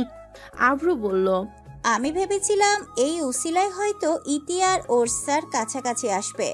কিন্তু তোমার চিন্তা লাভ কম ক্ষতি বেশি করেছো। সরি। রুবেল বলল, ইতি থাকলে মজা হতো। শ্রাবণ সবার পছন্দের খাবারের অর্ডার দিল। আভ্রু এখনো বলেনি সে কি খাবে। শ্রাবণ নিচু গলায় বলল, ম্যাডাম কিছু বলবেন নাকি চুপ করে থাকবেন? আমার ভালো লাগছে না। শ্রাবণ গেটের দিকে তাকিয়ে দেখে দুজন কাপল গেট দিয়ে ঢুকছে। ওদের সেম পোশাক দেখে শ্রাবণ ধরে নিল ওরা কাপল। শ্রাবণ বলল, ওই কাবালটাকে দেখো, একসাথে কত সুন্দর লাগছে। শ্রাবণের দৃষ্টি অনুসরণ করে তারা গেটের দিকে তাকিয়ে চমকে উঠল। মুন্নি বলল, ইতি? ছেলেটা কে সাথে? মিম বলল। নাইম ভারী গলায় বলল, এমন সুদর্শন ছেলেও ভাড়া করেনি তো? রুবেল ধমক দিয়ে বলল, কি বাজে কথা, তিনি সম্ভবত ইতির সার। আভ্রু শ্রাবণের উদ্দেশ্যে বলল, ওরা কাপাল না? কাপল না, ওইটাই ইতি আর তার সাথে। ইতি টেবিলের কাছে এসে দাঁড়ালো, হাসি মুখে তাদের সঙ্গে স্যারের পরিচয় করে দিল। পরিচিত হয়ে খুশি হলো। আভ্রু কর্কশ কণ্ঠে বলল, তুই আসবি কাল, আমাকে কল করিসনি কেন? ইতি হাসলো, বলল, সারপ্রাইজ দিব বলে। আমি যদি আগে ফোন করে বলতাম তাহলে এমন অবাক হতি না। আভ্রু চোখ সরু করে বলল, তোকে পরে বোঝাবো। ওটার খাবার দিয়ে টেবিল ভরে দিল। নাইম তার খাবার বাদ রেখে মিমকে খাই দিচ্ছে। রুবেলও তাই করলো। শ্রাবণ আভ্রুর দিকে তাকিয়ে হাসছে। ইতি শাওনের দিকে ঝুঁকে পড়ল। সে ফিসফিস করে বলল, স্যার, ও স্যার, হ্যাঁ বলো। আমি কি আপনাকে খাওয়াবো? শাওন চোখ বড় বড় করে তাকিয়ে আছে। স্যার একটু। না। কেন? ওরা তো দিচ্ছে। কারণ তারা কাপল। আমি তোমার শিক্ষক। এখন শিক্ষক নন। বোঝার চেষ্টা করো। তুমি যা বলছো তাই করলে তারা ভাববে আমাদের মধ্যে সম্পর্ক আছে। কে কি ভাবলো তাতে আমার কিচ্ছু যায় আসে না। শাওন একটা দীর্ঘ নিঃশ্বাস ফেললো। গ্রামের রাস্তা দিয়ে 3টে গাড়ি যাচ্ছে। ইতি জানালা খুলে সবুজ ধান ক্ষেতের দিকে তাকালো। নন্দন পার্কে যাওয়ার কথা থাকলেও যাওয়া হয়নি। গাড়ি ঘুরিয়ে একটা গ্রামের রাস্তায় ঢুকলো। শহরের লোকেরা খুব বেশি পার্ক ও রেস্তোরাঁ যায়, তারা জানে না প্রকৃতি কত সুন্দর। প্রকৃতির নিদর্শন শুধু গ্রামেই পাওয়া যায়। শ্রাবণ গাড়ি ব্রেক করলো, তারপর একে একে 3টে গাড়ি থেকে মানুষ নামলো। একাকী এই নির্জন পথে প্রিয়জনের হাত ধরে হাঁটতেই শান্তি। কিছু দূর ওরা একে অপরের হাত ধরে জোড়ায় জোড়ায় এগিয়ে যাচ্ছে। ইতি ফ্যাল ফ্যাল দৃষ্টিতে শাওনের দিকে তাকালো। শাওন 2 হাত প্যান্টের পকেটে রেখে সোজা হাঁটছে। ইতি বাকরুদ্ধ কণ্ঠে বলল, আহাম্মক, অনুভূতি বোঝে না। মৃদু হাওয়ায় ভেসে আসে কাঁচা ধানের মৃদু গন্ধ। ইতি খালি চোখে দেখে হাঁটতে লাগলো। হঠাৎ শাওন মৃদু গলায় নাম ধরে ডাকলো। ইতি। ইতি ধীর পায়ে হেঁটে যাচ্ছিল। হঠাৎ মাথা তুলে পাশের দিকে তাকিয়ে দেখলো সে নিরিবিলি রাস্তায় একা। আশেপাশে স্যার নেই। বৈষণ্য মাঠ আর দূর দূরান্তে ছড়িয়ে থাকা বড় বড় গাছ। কাউকে না দেখে ইতি একটু ভয় পেয়ে গেল। শাড়ির কুচি তুলে সামনের দিকে এগিয়ে গেল। স্যার কোনো দিকে না তাকিয়ে সোজা পথে হাঁটছেন। ইতি এরকম দৌড়ে শাওনের কাছে গেল। তারপর জোরে আওয়াজ দিল। শাওন ভুরুকুটি করলো। সে পেছন ফিরে দেখলো সে ইতির থেকে অনেক দূরে। শাওন চোখ নামিয়ে নিল। অনিচ্ছাকৃতভাবে তার চোখ বরাবর ইতির দিকে চলে যায়।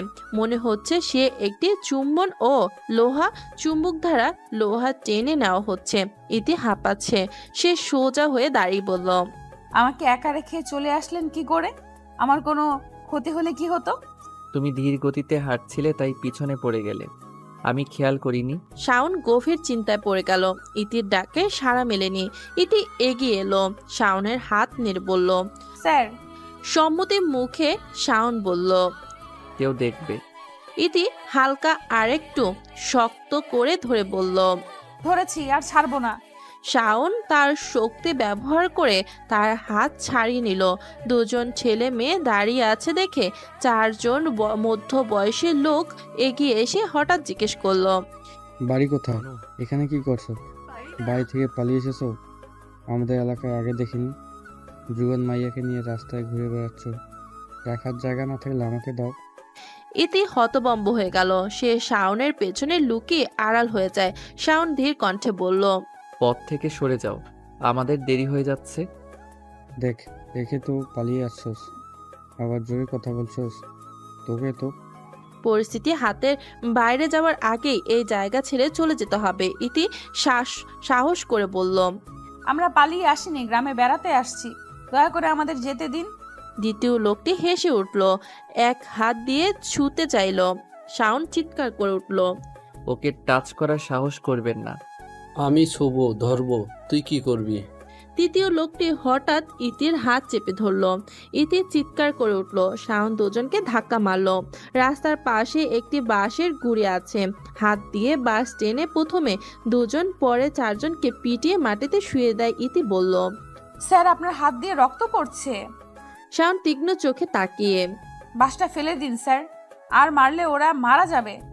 যারা নারীদের অসম্মান করে তাদের বাঁচার অধিকার নেই। স্যার, তাদের দলের বাকিরা আসার আগেই আমাদের চলে যাওয়া উচিত, আর ঝামেলা হলে এখান থেকে সহজে বেরোতে পারবো না। শাওন বাঁশটা ফেলে দিল। তারপর ইতির হাত ধরে দক্ষিণের দিকে দৌড়ে গেল। তাদের দেখে অনেক দূর দুজনেই হাঁপাচ্ছে। ইতি বলল, পানি। এখানে পানি কোথায় পাবো? আশেপাশে কোনো দোকান নেই। শাওন বুঝতে পারলো সে এখনো ইতির হাত ধরে আছে। সঙ্গে সঙ্গে হাত ছেড়ে দিয়ে ঘুরে দাঁড়ালো। একটু দূরে একটা মেলা চলেছে। সেখান থেকে গানের আওয়াজ শোনা যাচ্ছে। চলো এগিয়ে যাই, ওখানে তোমার পানি পাবো। ইতি কখনো গ্রামের মেলায় আসেনি, এসব তার কাছে নতুন। অনেক ঘুরে দেখার পর পানি পাওয়া গেল। ইতির তৃষ্ণা নিবারণ করে দুজন মেলায় ঢুকলো। ইতির বাচ্চারা খেলনা পছন্দ করে। সে শাওনকে বুদবুদ কিনে দিতে অনুরোধ করলো। শাওন তার জন্য একটা কিনেছে। ইতি এত খুশি হয়েছিল যেন সে আকাশে চাঁদ পেয়েছে। কিছুক্ষণ পর সে বুদবুদ ফুঁকছে। শাওন মৃদু হেসে বিড়বিড় করে বলল, বাচ্চা মেয়ে। ইতি জোরে হেসে উঠল। কিছুক্ষণ পর তাদের দেখা মিলল। তারা মেলায় ঘুরে এখন বেরিয়েছে। রুবেল এগিয়ে এসে বলল, চল যাই, শীঘ্রই সন্ধ্যা হবে। ইতি দুটো পাখি পালে। সারা দিন ওর বারান্দায় তাদের সামনে এসে দাঁড়ালে তারা খাঁচায় হইচই শুরু করে। মনে হয় পুরো একটা দিনের সব অভিযোগই বক্তব্য। তাদের খাবার দেখলো, সব কিছু দিয়েছেন নাসিমা বেগম। এতে রুমে এসে ফোন হাতে নিল। মেসেঞ্জার গ্রুপে বেশ কয়েকজন মেসেজ। তাদের মধ্যে মুন্নি বলল, তোর পাশে স্যারকে দারুণ লাগছিল, যত তাড়াতাড়ি সম্ভব প্রপোজ কর। ভালোবাসা অনেকদিন খালি থাকলে অন্য পাখিরা দখল করতে চাইবে। ও ঠিক বলছে, সামনেই আমার জন্মদিন, সেদিন প্রপোজ করার কথা ভাবছি। বিছানায় শুয়ে ইতি চোখ বন্ধ করে ঘুমিয়ে পড়ল।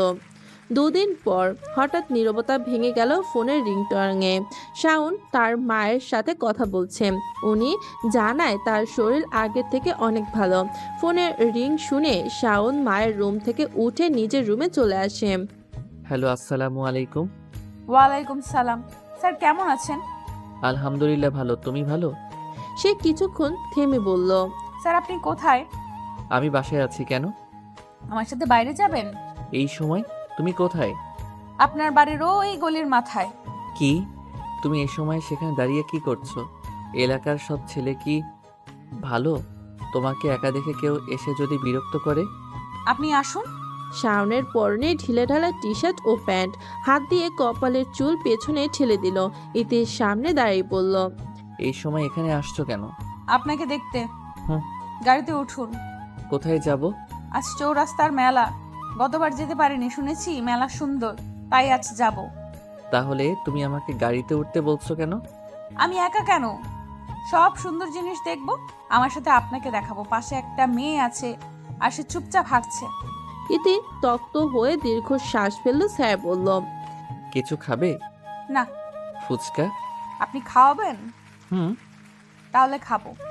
এক প্লেট ঝাল ঝাল ফুচকা আর এক প্লেট ঝাল ছাড়া ফুচকা দিতে বলল ইতি। ফুচকাওয়ালা ভুল করে ইতির প্লেটটা স্যারকে দিল আর স্যারের প্লেটটা ইতিকে। ইতি জানে ওর স্যার ঝাল খেতে পারে না। শাওনের ফর্সা মুখ এক কামড়ে লাল হয়ে গেল। ইতি, ঝাল? ইতি এক গ্লাস পানি এগিয়ে দিল। 2 গ্লাস পানি পান করার পরও ফুসকুড়ি কমেনি। পাশের দোকান থেকে 1 কাপ আইসক্রিম নিয়ে এলো ইতি। শাওন কিছুক্ষণ পর বলল, এত ঝাল ফুচকা খাও কি করে, জানো না বেশি ঝাল শরীরের ক্ষতি করে? ফুচকাওয়ালা ভুল করে মারাত্মক ঝাল দিয়েছে, এর জন্য শাওন তাকে অনেক কথাই বলেছে। মেলার ফুটপাতের দোকানগুলো সন্ধ্যার পর জমজমাট হয়ে ওঠে। ইতি আর স্যার পাশাপাশি হাঁটছে। হঠাৎ ইতি একটা ঝুড়ির সামনে এসে দাঁড়ালো। এক জোড়া কানের দুল ওর খুব পছন্দ হয়েছে। স্যার সঙ্গে থাকায় সে এই নিয়ে কোনো আগ্রহ দেখালো না। কিছুক্ষণ পর স্যার ইতিকে অপেক্ষা করতে বলে হঠাৎ চলে গেল। ফিরে এলো একটু পর। রাত 8টা বাজে। বাড়ি ফেরার জন্য গাড়ির দিকে এগিয়ে গেল। ইতি গাড়ি থেকে নেমে গেল। গেট দিয়ে ঢুকতেই স্যার ডাকলেন, ইতি। হ্যাঁ স্যার। এদিকে এসো। ইতি খুশিতে এগিয়ে এলো। স্যার মুখোমুখি দাঁড়ালো। শাওন বলল, তোমার হাতটা দাও। হাত? কেন? দাও বলছি। ইতি ডান হাতটা সোজা করলো। শাওন তার শার্টের পকেট থেকে কিছু একটা বের করে ইতির হাতের তালুতে রাখলো। ইতি জিজ্ঞেস দৃষ্টিতে তাকালো। শাওন বলল, রুমে গিয়ে দেখবে, এখন যাও। ইতি ডান দিকে মাথা নেড়ে বাড়িতে ঢুকে রুমে চলে গেল। বিছানায় বসে কাগজ খুলছে। উত্তেজনা বাড়ছে, হাত পা কেমন কাঁপছে। ইতি কাগজ খুলে দেখলো একটা ঝুমকো কানের দুল, সেটা সে একটু আগে পছন্দ করেছিল। ইতির লজ্জা পেল, বিড়বিড় করে বলল, স্যার আমাকে লক্ষ্য করেছিল? সকাল 11টা। 21শে ডিসেম্বরে একমাত্র মেয়ের জন্মদিন। প্রতি বছর বড় করে আয়োজন করে ইফাত শিকদার। এ বছর তিনি ব্যাপক আয়োজন ঘরে সাজিয়েছেন। সন্ধ্যায় পার্টি। ইতি ধীরে ধীরে রেডি হবে। বাড়ি অতিথিতে ভরে গেছে। সবাই অপেক্ষা করছে ইতি কেক কাটার মুহূর্তে। হাতে ছুরি নিয়ে দরজার দিকে তাকিয়ে আছে ইতি। স্যার এখনো আসেনি, যে কারণে কেক কাটছে না।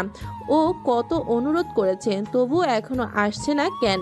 ইফাত শিকদার ও নাসিমা বেগম দুজনেই তাকে আমন্ত্রণ করেছিল, তাহলে আসছে না কেন? মুন্নি বলল, স্যার বোধহয় আসবেন না, তুই কেক কাট। ইতি একবার চোখ মেলে মুন্নির মুখের দিকে তাকালো, তারপর ছুটে রুমে চলে গেল। 2 দিন কেটে গেল, স্যারের খোঁজ নেই। ফোন বন্ধ, পড়াতে আসছে না। ইতির মন ছটফট করছে। আব্দুল চাচাকে নিয়ে স্যারের বাড়ি গলির মাথায় আসলো। গাড়ি থেকে নেমে হাঁটতে লাগলো। সে শাওনের বাসা চিনে না। আশেপাশে মানুষকে জিজ্ঞেস করে বাড়িটা দেখলো। কয়েকবার কলিং বেল বাজানোর পরও কোনো শব্দ নেই। উপর থেকে বাড়িওয়ালা আসলেন। তার কাছ থেকে জানা যায় স্যার আজ 2 দিন ধরে হাসপাতালে আছেন। তার মায়ের অপারেশন হচ্ছে, হয়তো সেই কারণেই ফোন বন্ধ। গাড়ির কাছে ফিরে এলো।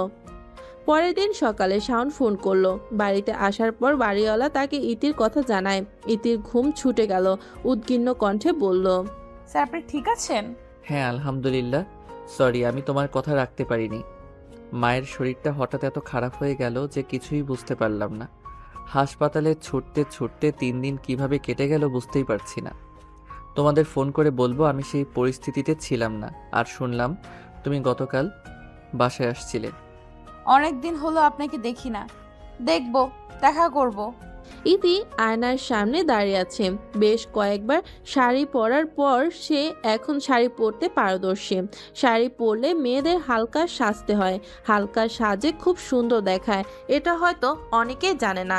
ইতি চোখে কাজল দিল, তারপর কিছু চুড়ি পরে নিল, কপালে ছোট্ট একটা কালো টিপ দিল। স্যারকে জায়গার ঠিকানা পাঠিয়ে দিয়ে ইতি বাসা থেকে বের হলো। আজকাল যখন ইতি স্যারের সাথে দেখা করতে যায় তো প্রথমে যে কথাটি মাথায় আসে তা হলো শাড়ি পরার। দেখি না হাওয়ায় খোলা চুলগুলো চোখ মুখে উড়ে আসছে। এক হাতে চুল সরিয়ে ইতি সামনের দিকে তাকালো। শাওন তার দিকে এগিয়ে আসছে, কালো টি শার্ট পরা তাকে খুব সুন্দর লাগছে। ইতি অপলক চোখে তাকিয়ে আছে। শাওন এসে তার সামনে দাঁড়ালো। ইতির ধ্যান ভেঙে গেল। শাওন মৃদু গলায় বলল, তুমি শাড়ি পরেছো? আম্মু আমাকে পরার জন্য শাড়ি দিয়েছে। আচ্ছা, আমাকে আসতে বললে কেন? এই কয়দিন ঠিক মতো পড়েছো তো? হতবম্ব মুখে বলল ইতি। আমি এখানে পড়াশোনার কথা বলতে আসিনি। তাহলে কিসের জন্য আসছো? ইতি জোরে নিঃশ্বাস ফেললো। চারপাশে তাকিয়ে দেখলো কোনো মানুষ নেই। ইতি হঠাৎ হাঁটু গেড়ে বসে শাওনের পা চেপে ধরলো। কি করছো? পা ছাড়ো। স্যার আমাকে বিয়ে করুন। বিশ্বাস করুন আমি আগের মতো নেই, বদলে গেছি শুধু আপনার জন্য। আমি আপনাকে ছাড়া এক মুহূর্তও থাকতে পারি না। আমি বিয়েতে রাজি, চলুন বিয়ে করি। শাওন অবাক হয়ে তাকিয়ে আছে। ইতি হঠাৎ তার দিকে তাকিয়ে বলল, sir I love you. Shaon হাসলো, তারপর নরম গলায় বলল, আমিও তোমাকে ভালোবাসি ইতি। যেদিন তোমাকে প্রথম দেখেছিলাম সেদিন থেকেই তোমাকে ভালোবাসি। ইতি উঠে দাঁড়ালো। হঠাৎ শাওনকে শক্ত করে জড়িয়ে ধরলো। শাওন অকপটে বলল, ইতি আমি শ্বাস নিতে পারছি না। ইতি স্যারকে আরও শক্ত করে ধরে রাখলো। এই ভয়ে ছেড়ে দিলে অদৃশ্য হয়ে যাবে। একটু এদিক ওদিক নড়াচড়া করতে করতে পড়ে গেল ইতি। ব্যথায় চিৎকার করে উঠল। সে চোখ খুলে দেখলো সে তার ঘরের মেঝেতে পড়ে আছে, বালিশ জড়িয়ে ধরে। বিরক্ত হয়ে গেল। তারপর মোবাইলে টাইম চেক করলো। স্যার সকাল 6টায় ফোন করেছে, এখন 8টা বাজে। এই 2 ঘন্টা ঘুমের মধ্যে সে এমন স্বপ্ন দেখে ফেলেছে। আর করে হাহা করে হেসে উঠল। ক্লাসের বন্ধুরা আমার স্বপ্ন শুনে হাসছে আর হাসছে, ওরা খুব মজা পাচ্ছে। রুবেল বলল, যেহেতু তুই আর স্বপ্ন দেখেছিস তাহলে সেটা সত্যি কর। আভ্রু বলল, তুই যেহেতু আজ স্যারের সাথে দেখা করতে যাচ্ছিস, মনের কথা খুলে বলিস। আর 3 দিন আগে তোর জন্মদিন চলে গেছে। হাসপাতালে অন্য একজন ডাক্তার শাওনকে তার চেম্বারে একা ডাকলেন। তিনি সত্যটা তাকে বললেন যে ডাক্তার তার মায়ের অপারেশন করেছিলেন, তিনি ভুল অপারেশন করে হাসপাতাল থেকে পালিয়ে গেছেন এবং পুলিশ তাকে খুঁজছে। তার ভুল চিকিৎসা এরই মধ্যে 2 জনের মৃত্যু হয়েছে, কিন্তু কোনো সাক্ষী প্রমাণ নেই। ডাক্তার শাওনকে তার মাকে ভালো জায়গা নিয়ে গিয়ে ডাক্তার দেখানোর পরামর্শ দিলেন, নইলে বেশি দিন টিকবে না। শাওন 2 দিনে গ্রামে 3 বিঘা জমি বিক্রি করে টাকা জোগাড় করে মাকে মাদ্রাসে চিকিৎসার জন্য নিয়ে যাবে। সকালে বাসায় আসার পর সব গুছিয়ে নিয়েছে। রাতেই মাকে হাসপাতাল থেকে ছাড়া হবে এবং সেখান থেকে বিমানবন্দরে যাবে। তার আগে একবার ইতি আর তার বাবার সাথে দেখা করবে। শাওন তার পরিকল্পনার কথা কাউকে বলেনি, সব নিজের কাছে গোপন রেখেছে। সময় হলে শুধু আকাশে উড়বে। সন্ধ্যা 6টা বাজে। ইতি শাড়ি পরে দাঁড়িয়ে আছে। ইতির সামনে বসে দারোয়ান মামার মেয়ে ফুলের মালা সাজিয়ে দিচ্ছে। সে ফুল শেষ করে ইতির চুলে বাঁধবে। ইতি আজ একটু মেকআপ করেছে, যার জন্য তাকে খুব সুন্দর দেখাচ্ছে। গাড়িতে করে মেলায় এসেছে ইতি। শাওন ফোন করে বলে যে তাকে নিতে যেতে হবে না, সে নিজেই আসবে। কিছু পুরুষ লোকের দৃষ্টি পছন্দ করছে না ইতি। মেলা থেকে বের হয়ে ওভার ব্রিজে উঠতে শুরু করে। একটু উপরে উঠল। এখান থেকে রাতের শহরটি আশ্চর্যজনক সুন্দর লাগছে। স্যার কাছে এসে কল করলো। ইতি বলল সে ব্রিজে আছে। শাওন ফোনটা কেটে রেখে ব্রিজে উঠে এলো। স্যার আগের মতো ইতিকে দেখে হাসলো না, চাপা গলায় বলল, সুন্দর লাগছে। ইতি ল্যাম্প পোস্টের আলোয় শাওনকে দেখে হেসে বলল, ধন্যবাদ স্যার।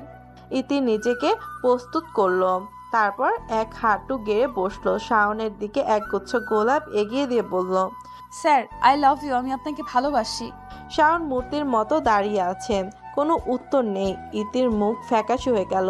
শাওন উল্টো ঘুরে চলে যাওয়ার জন্য পা বাড়ালো। কিছু দূর যাওয়ার পর হাত দিয়ে একটা সিএনজি থামিয়ে তাতে উঠে পড়লো। ইতি অবিশ্বাসের চোখে তাকালো, চোখ বেয়ে অশ্রু গড়িয়ে পড়ছে। ইতি ফুটপাত থেকে নেমে ব্যস্ত রাস্তায় দৌড়ে গেল। হঠাৎ একটি ট্রাক এসে তাকে ধাক্কা মারলো। ঘটনাটি অতি জলদি হলো, রাস্তার রক্তে ভিজে যাচ্ছে। লোকজন জড়ো হলো। আব্দুল মিয়া ছুটে এসে ভিড় ঠেলে ইতিকে দেখে চিৎকার করে বলে, মামুনি। 2 মাস পর চোখ খুলল ইতির। সে হাসপাতালের বেডে শুয়ে আছে। নাসিমা বেগম মেয়ের পাশে বসে একা একা কথা বলছেন। তার বিশ্বাস ছিল ইতি তার কথা শুনে। ইতিকে কোমা থেকে ফিরে আসতে দেখেননি। ইতি আস্তে করে বলল, আম্মু। নাসিমা নার্সকে বললেন, আমার মেয়ের জ্ঞান ফিরেছে, অবিলম্বে ডাক্তারকে জানান। ডাক্তার এলেন। ইতির চেক আপ করে বললেন, ইতি এখন সুস্থ। ওর কামব্যাক সত্যি অপ্রত্যাশিত। চমৎকার না হলেও এমন হয় না। এই টাইপের রুগী বছরের পর বছর চলে যায়, তবুও তারা কামব্যাক করতে পারে না। আর একটা কথা লক্ষ্য রাখবেন, মেয়ে যেন বেশি কথা না বলে। ডাক্তার যাওয়ার আগে ইফাত শিকদারের সাথে অনেক কথা বলে যা ইতি শুনতে পায়নি। তার কদিন কথা বলা নিষেধ। এর সময় যতটা সম্ভব কম কথা বলা উচিত। 2 দিন পর ইতি জানতে পারল তার একটা ভয়ানক অ্যাক্সিডেন্ট হয়েছে। 2 মাস কোমায় ছিল ও। ইতি দুর্বল গলায় বলল, আম্মু। তোমার কথা বলার দরকার নেই মা, শুয়ে পড়ো। কয়েকদিন ইতি মোটামুটি সুস্থ হয়ে উঠেছে। মেয়ের পাশে বসে আছে ইফাত শিকদার ও নাসিমা। নাসিমা নিজ হাতে ইতিকে খাওয়াচ্ছে। ইতি হঠাৎ জিজ্ঞেস করলো, আম্মু আমাকে দেখতে কে এসেছিল? নাসিমা বললেন, প্রায় সবাই এসেছে।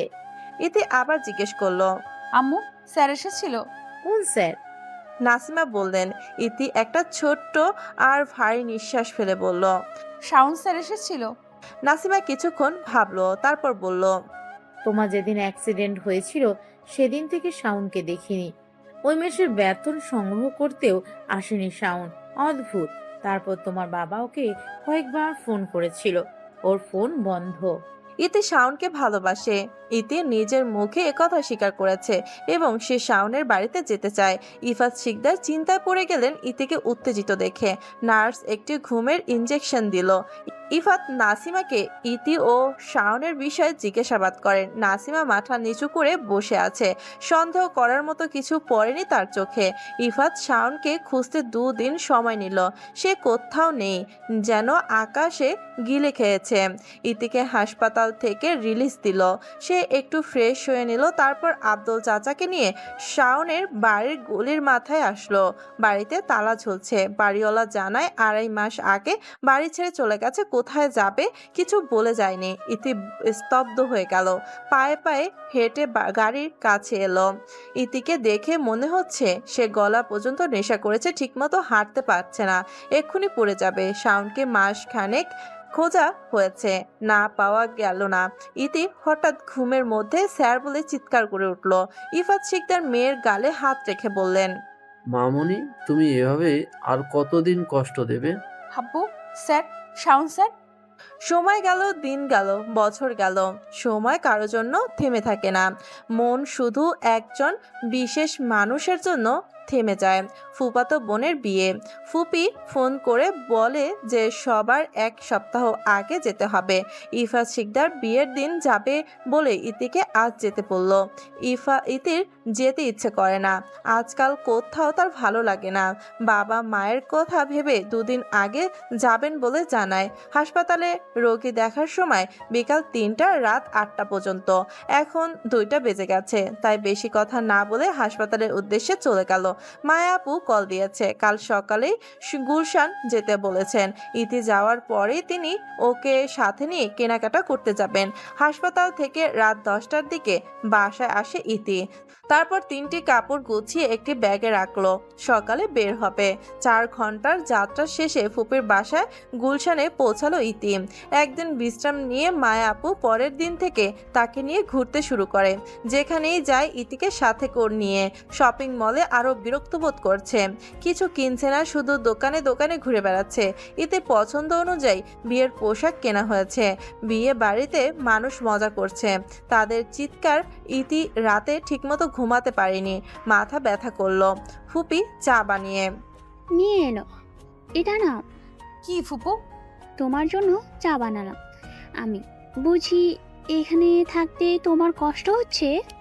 ইতির কথা বললো না, চুপ করে রইল। মায়া আপুর বিয়ে ও বিদায় সবকিছুর মধ্যে সবার আগে ছিল ইতি। এখন রাত 1টা বাজে। কাল সকালে গাজীপুর ফিরবে। রাস্তায় প্রচুর জ্যাম। কোনা বাড়ি যেতে 5 ঘন্টা লাগলো। ইতি আব্দুল মিয়াকে গাড়ি থামাতে বলল। চাচা গাড়ি থামান। আব্দুল মিয়া থামিয়ে জিজ্ঞেস করলো, কি হয়েছে মামুনি?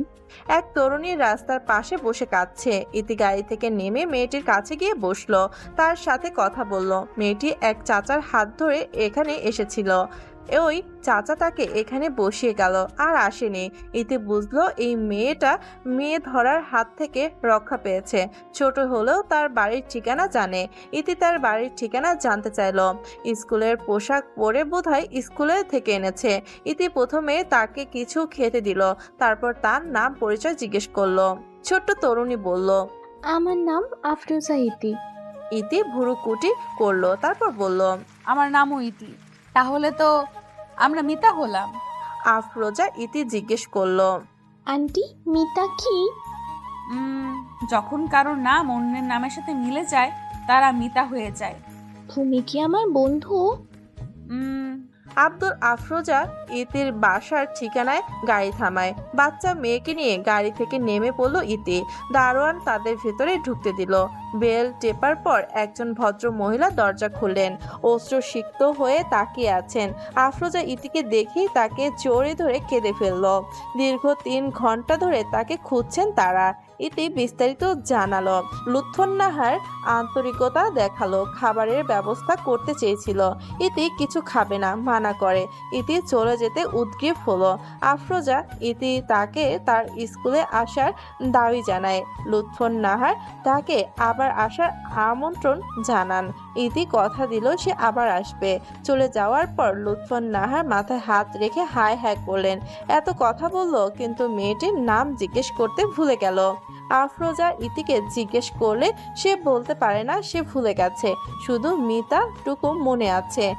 সপ্তাহ 2-1 পরে লুৎফুন্নাহার ফোন করে বললেন, আজ ইতির জন্মদিন, আর সে জন্মদিনে তার মিতাকে চায়। আমার নাতনি কিছুদিনের মধ্যেই তোমার প্রতি খুব আসক্ত হয়ে পড়েছে মা। সারা দিন তোমার কথাই বলে। তুমি আজ আসবে কিন্তু মা। ইতি আজ ফিরে, এর জন্য সে যাবে বলে জানিয়ে দিল। মুন্নির সাথে কথা বলে জেনে নিল বাচ্চাদের কি পছন্দ। তারপর শপিং মল থেকে কিছু উপহার কিনলো। ইতি আজকাল প্রায় শাড়ি পরে, আজ নাসিমার সাদা শাড়ি পরল।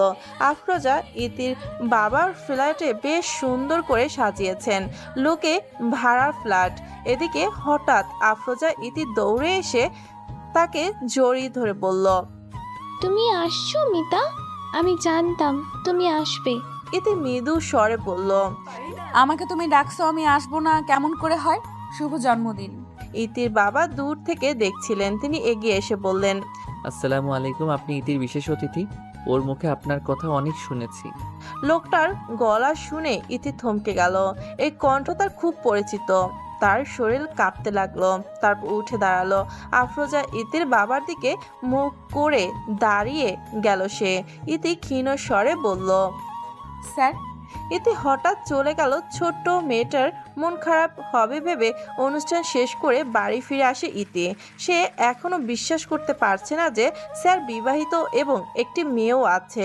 বাসায় এসে দরজা বন্ধ করে ফুপিয়ে কেঁদে উঠল। সকাল সকাল জানালা দিয়ে শীতল বাতাস আর মিটমিট করে মিষ্টি রোদ এলো। ইতি জানালার সামনে দাঁড়িয়ে একটা দীর্ঘ নিঃশ্বাস ছেড়ে বুকটা হালকা করে নেয়।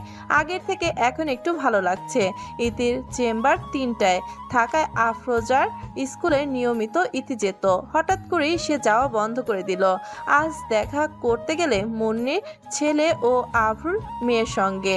সারাটা সকাল বন্ধুদের সঙ্গে কাটিয়ে দুপুরের দিকে বাসায় ফিরে তারপর হাসপাতালে যাবে। মুন্নির ছেলে দিন দিন দুষ্টু হয়ে যাচ্ছে।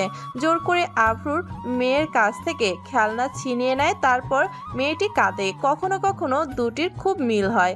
ইতি তার পুরনো সময়সূচিতে ফিরে এলো, যার মধ্যে কোনো পিছুটান নেই। আফরোজা ইতির খাবার ঠিকমতো খাচ্ছে না, গোমরা মুখ নিচু করে বসে আছে। মুখে একটাই কথা, সে মিতার কাছে যাবে। অনেক বলার সত্ত্বেও শাওন তাকে খাওয়াতে পারেনি।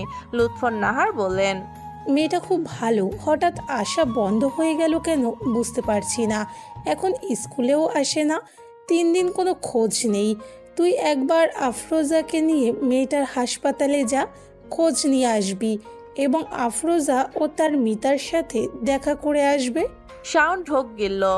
সে আবার ইতির সামনে দাঁড়াবে কি করে, মাথা কাজ করছে না। এই সময় লুৎফর নাহার বললেন, এই মেয়েকে আগে থেকে চিনিস? শাওন তাকালো, উত্তর দিল না। লুৎফর নাহার আবার বললেন, তোর মানিব্যাগে মেয়েটির ছবি আছে। আজ তোর মানিব্যাগে তার ছবি দেখলাম। এটা কি সেই মেয়ে যার জন্য কখনো বিয়ে করবি না বলে শপথ করেছিলি? শাওন চুপ করে আছে।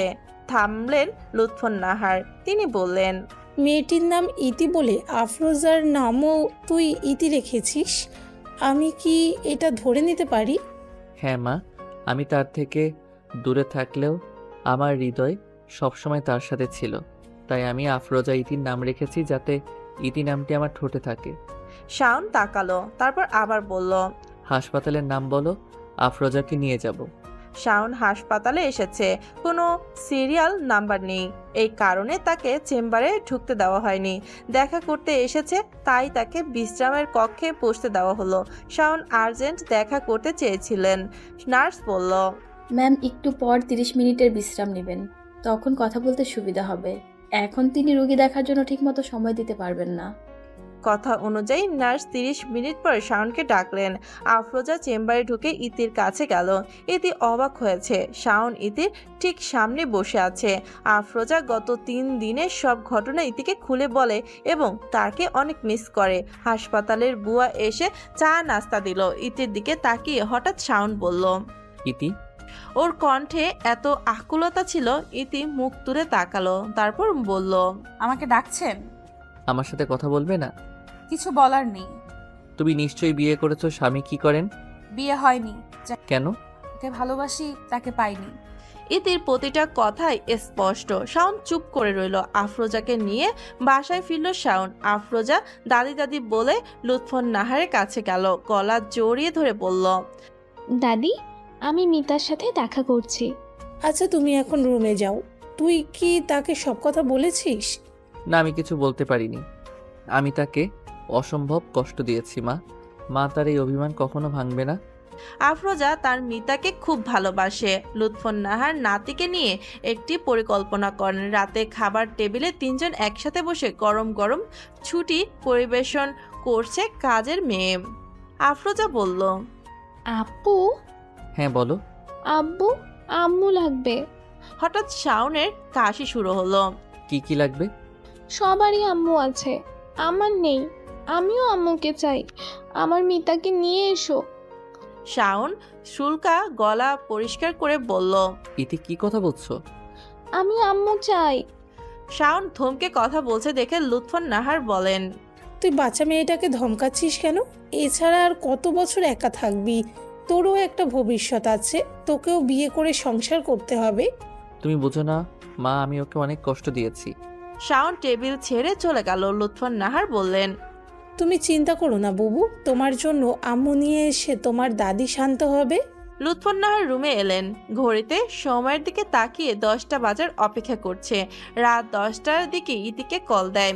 মিনিট 5 কথা বলার পর একটা লেকের নাম বলল, যেখানে কাল আসতে অনুরোধ করলো। ইতি আসবে। কুয়াশাচ্ছন্ন সকাল, গ্রামে এখন হালকা শীত। ধান শিশির ভেজা লুৎফর নাহার ইতির সাথে টঙের দোকানে বসলো। অনেকক্ষণ পর লুৎফর নাহার বললেন, ইতিমা, তোমাকে এখানে আসতে বলেছি কারণ আমি তোমাকে কিছু বলতে চাই। হ্যাঁ আন্টি বলুন। লুৎফর নাহার বললেন, আমার শাওন খুব চাপা স্বভাবের, কখনো মুখ ফুটে কিছু চায়নি। আমার দুটি সন্তান, প্রথমটি একটি কন্যা, সে আর এই পৃথিবীতে বেঁচে নেই। শাওন তার চেয়ে 4 বছরের ছোট ছিল। সে তার বড় বোনকে ভালোবাসতো। সে হঠাৎ তার বিয়ের রাতে পালিয়ে যায়। আমার স্বামী তার অনুপস্থিতির কারণে ব্রেন স্ট্রোকে মারা গেছে। এরপর আর আমরা ওই মেয়ের সাথে যোগাযোগ করিনি। ধীরে ধীরে আমিও অসুস্থ হতে লাগলাম। গ্রামের ক্ষেত, ফার্ম, স্বামীর পেনশনের টাকায় সংসার চলতো। শাওন ভালো ছাত্র ছিল, তাই শহরের একটি কলেজে চান্স পাই। আমরা গ্রাম থেকে শহরে আসি। লেখাপড়ার পাশাপাশি ছেলেটি টিউশনি করে স্নাতক শেষ করেছে। দুর্ভাগ্যবশত একা মা হওয়ার কারণে আমি এখানে অবদান রাখতে পারিনি। এমনি স্নাতক শেষ করার পরে চাকরি পাওয়াটা ছিল বিদ্রূপের বিষয়। তারপরও সে কয়েকটা টিউশনি করেছে। এতক্ষণে আমি প্রায় মরি অবস্থা। জানি না কত রাত সে আমার সাথে হাসপাতালে ছিল, যদিও কখনো বিরক্ত হয়নি। তার কোনো বন্ধু ছিল না, তাই সে প্রতিদিনের ঘটনা আমার সাথে গল্প করে বলতো। হঠাৎ রাস্তায় একটি মেয়ের সাথে দেখা এবং তারপর তাকে টিউটর করা সব বলেছে। সেদিন মেয়েটির জন্মদিন ছিল। শাওন খুশিতে প্রস্তুতি নিচ্ছিল। হঠাৎ আমার শরীর খারাপ হয়ে গেল। আমাকে নিয়ে হাসপাতালে ছুটে গেল। ডাক্তারকে পরে পুলিশ ভুল অপারেশনের জন্য গ্রেপ্তার করেছিল এবং ততক্ষণে আমার মাদ্রাজে পৌঁছে যাই। মাদ্রাজে কয়েক মাস চিকিৎসা করিয়েছিলাম। আমি যখন সুস্থ হয়ে ফিরে আসব তখন সেখানে আমার মেয়েকে দেখি। আমার মেয়ের 2টি কিডনি নষ্ট হয়ে গেছে, অপারেশন হবে। আমাকে ও শাওনকে দেখে সে অনেক কেঁদেছিল, বলে, আল্লাহ আমাকে এত কষ্ট দিয়েছেন, আমি তোমাকে কষ্ট দিয়েছি, তোমার নাক ডুবিয়েছি, তাই আমাকে ক্ষমা করে দিও। শিলা শাওনকে বলল, ভাই আমার মেয়েকে দেখিস। তার স্বামী তাকে হাসপাতালে রেখে যায় আর ফিরে আসেনি। আমার ছোট নাতনি আফরোজা হাসপাতালের বারান্দায় এক শ্রমিকের কোলে ঘুমাচ্ছিল। ওর তখন 2 বছর। শাওন তাকে প্রথম কোলে নিল। অপারেশন শেষ হলে খবর এলো আমার মেয়ে চলে গেছে। 2 দিন পর থানা থেকে ফোন আসে। শিলার স্বামী মাদ্রাজে একটি ছোট্ট কোম্পানি ছিল, তিনি একটি গাড়ির দুর্ঘটনায় মারা যান। এরপর 2 মাস আমরা শোকে ছিলাম। আফরোজাকে নিজের মেয়ে হিসেবে পরিচয় দিল শাওন। তারপর ওর শেষ নাম রাখলো ইতি। আফরোজা জানে না শাওন তার বাবা নয়, তার মামা। কয়েক বছরে শাওন আফরোজার বাবার ছোট ব্যবসাকে বড় করেছে। আমি তাকে প্রায় বিয়ের কথা বলেছি, কিন্তু সে বিয়ে করবে না, কারণ সে সেই মেয়েটিকে খুব খারাপভাবে আঘাত করেছিল। মাদ্রাজ যাওয়ার 2 সপ্তাহ পরে শাওন মেয়েটির এক বন্ধুকে ফোন করেছিল। সেই মেয়েটি ভয়াবহ দুর্ঘটনার কথা বলে এবং জানায় মেয়েটি 2 সপ্তাহ ধরে কোমায় রয়েছে। সে ছেলেটি শাওনের ওপর দোষ দেয়নি, কিন্তু শাওন জানতো এখানে সব দোষ তার। শাওন পুরোপুরি ভেঙে পড়েছিল এবং আমাকে এমন অবস্থায় ছেড়েও আসতে পারেনি। লুৎফর নাহার হাত দিয়ে চোখের পানি মুছে আবার বললেন, আমার ছেলে মেয়েটিকে তার কল্পনার চেয়েও বেশি ভালোবাসে, কিন্তু আফসোস সে তা জানে না। তার সম্পর্কে সব জেনেও আমি তার নাম বা চোখ কখনোই দেখিনি। শাওনের মানিব্যাগে মেয়েটির একটি ছবি আছে। আমি গতকাল মেয়েটির ছবিটা দেখেছি। সে তুমি। ইতির চোখ থেকে 1 ফোঁটা জল পড়লো, তারপর 2 ফোঁটা, তারপর আরো অনেক।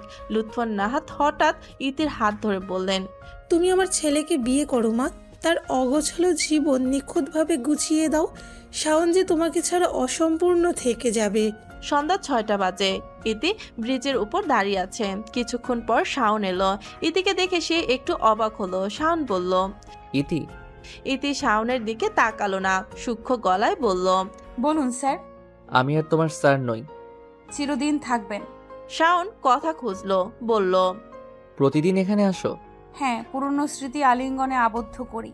ব্যথা করে না? সব কষ্ট একে একে সুখের কাছে বিলিয়ে দিতে হয়। হাইওয়ের রোড হর হামেশাই বাসছে, বাতাস ঠান্ডা।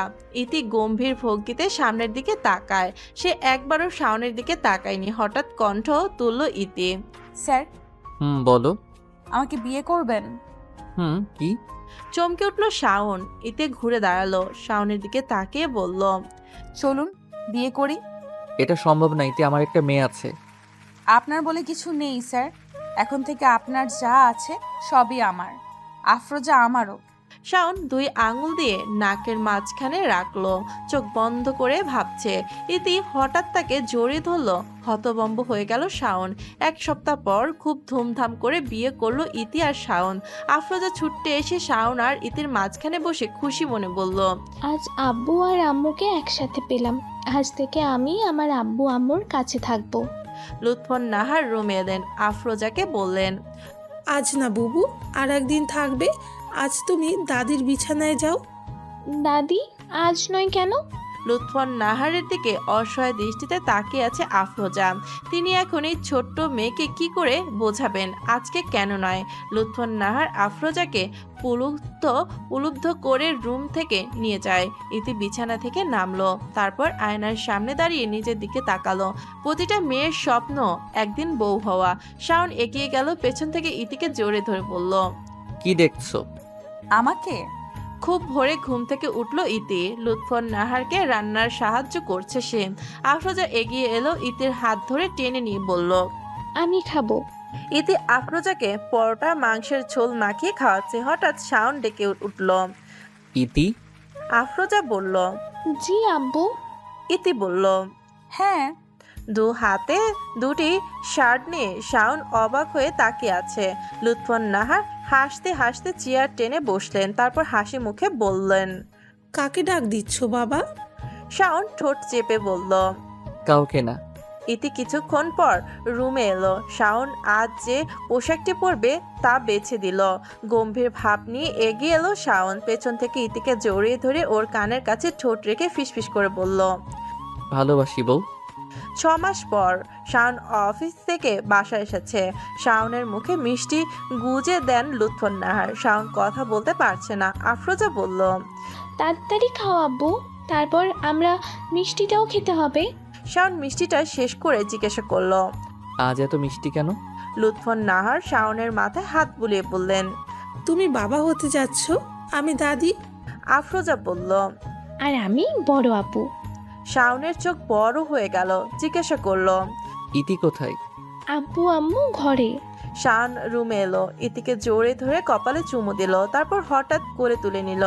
শাওন প্রফুল্লত ভাবে বলল, আমি আজ ভীষণ খুশি এবং তুমি আমাকে এই সুখ দিয়েছো। ইতি লজ্জায় লাল হয়ে গেল। সে শাওনের বুকে মুখ লুকিয়ে দুর্বল গলায় বলল, আপনাকে একটা কথা বলবো? একটা বা যত খুশি বলো, আমি সব শুনবো। ইতি শাওনের গলা জোরে ধরে ঠোঁটে কানের লতিতে স্পর্শ করে ফিসফিস করে বলল, sir, I love you. Shaon ইতিকে বিছানায় বসিয়ে দিল, তারপর তার পেটে হাত রেখে আস্তে করে বলল, ভালোবাসি আমিও।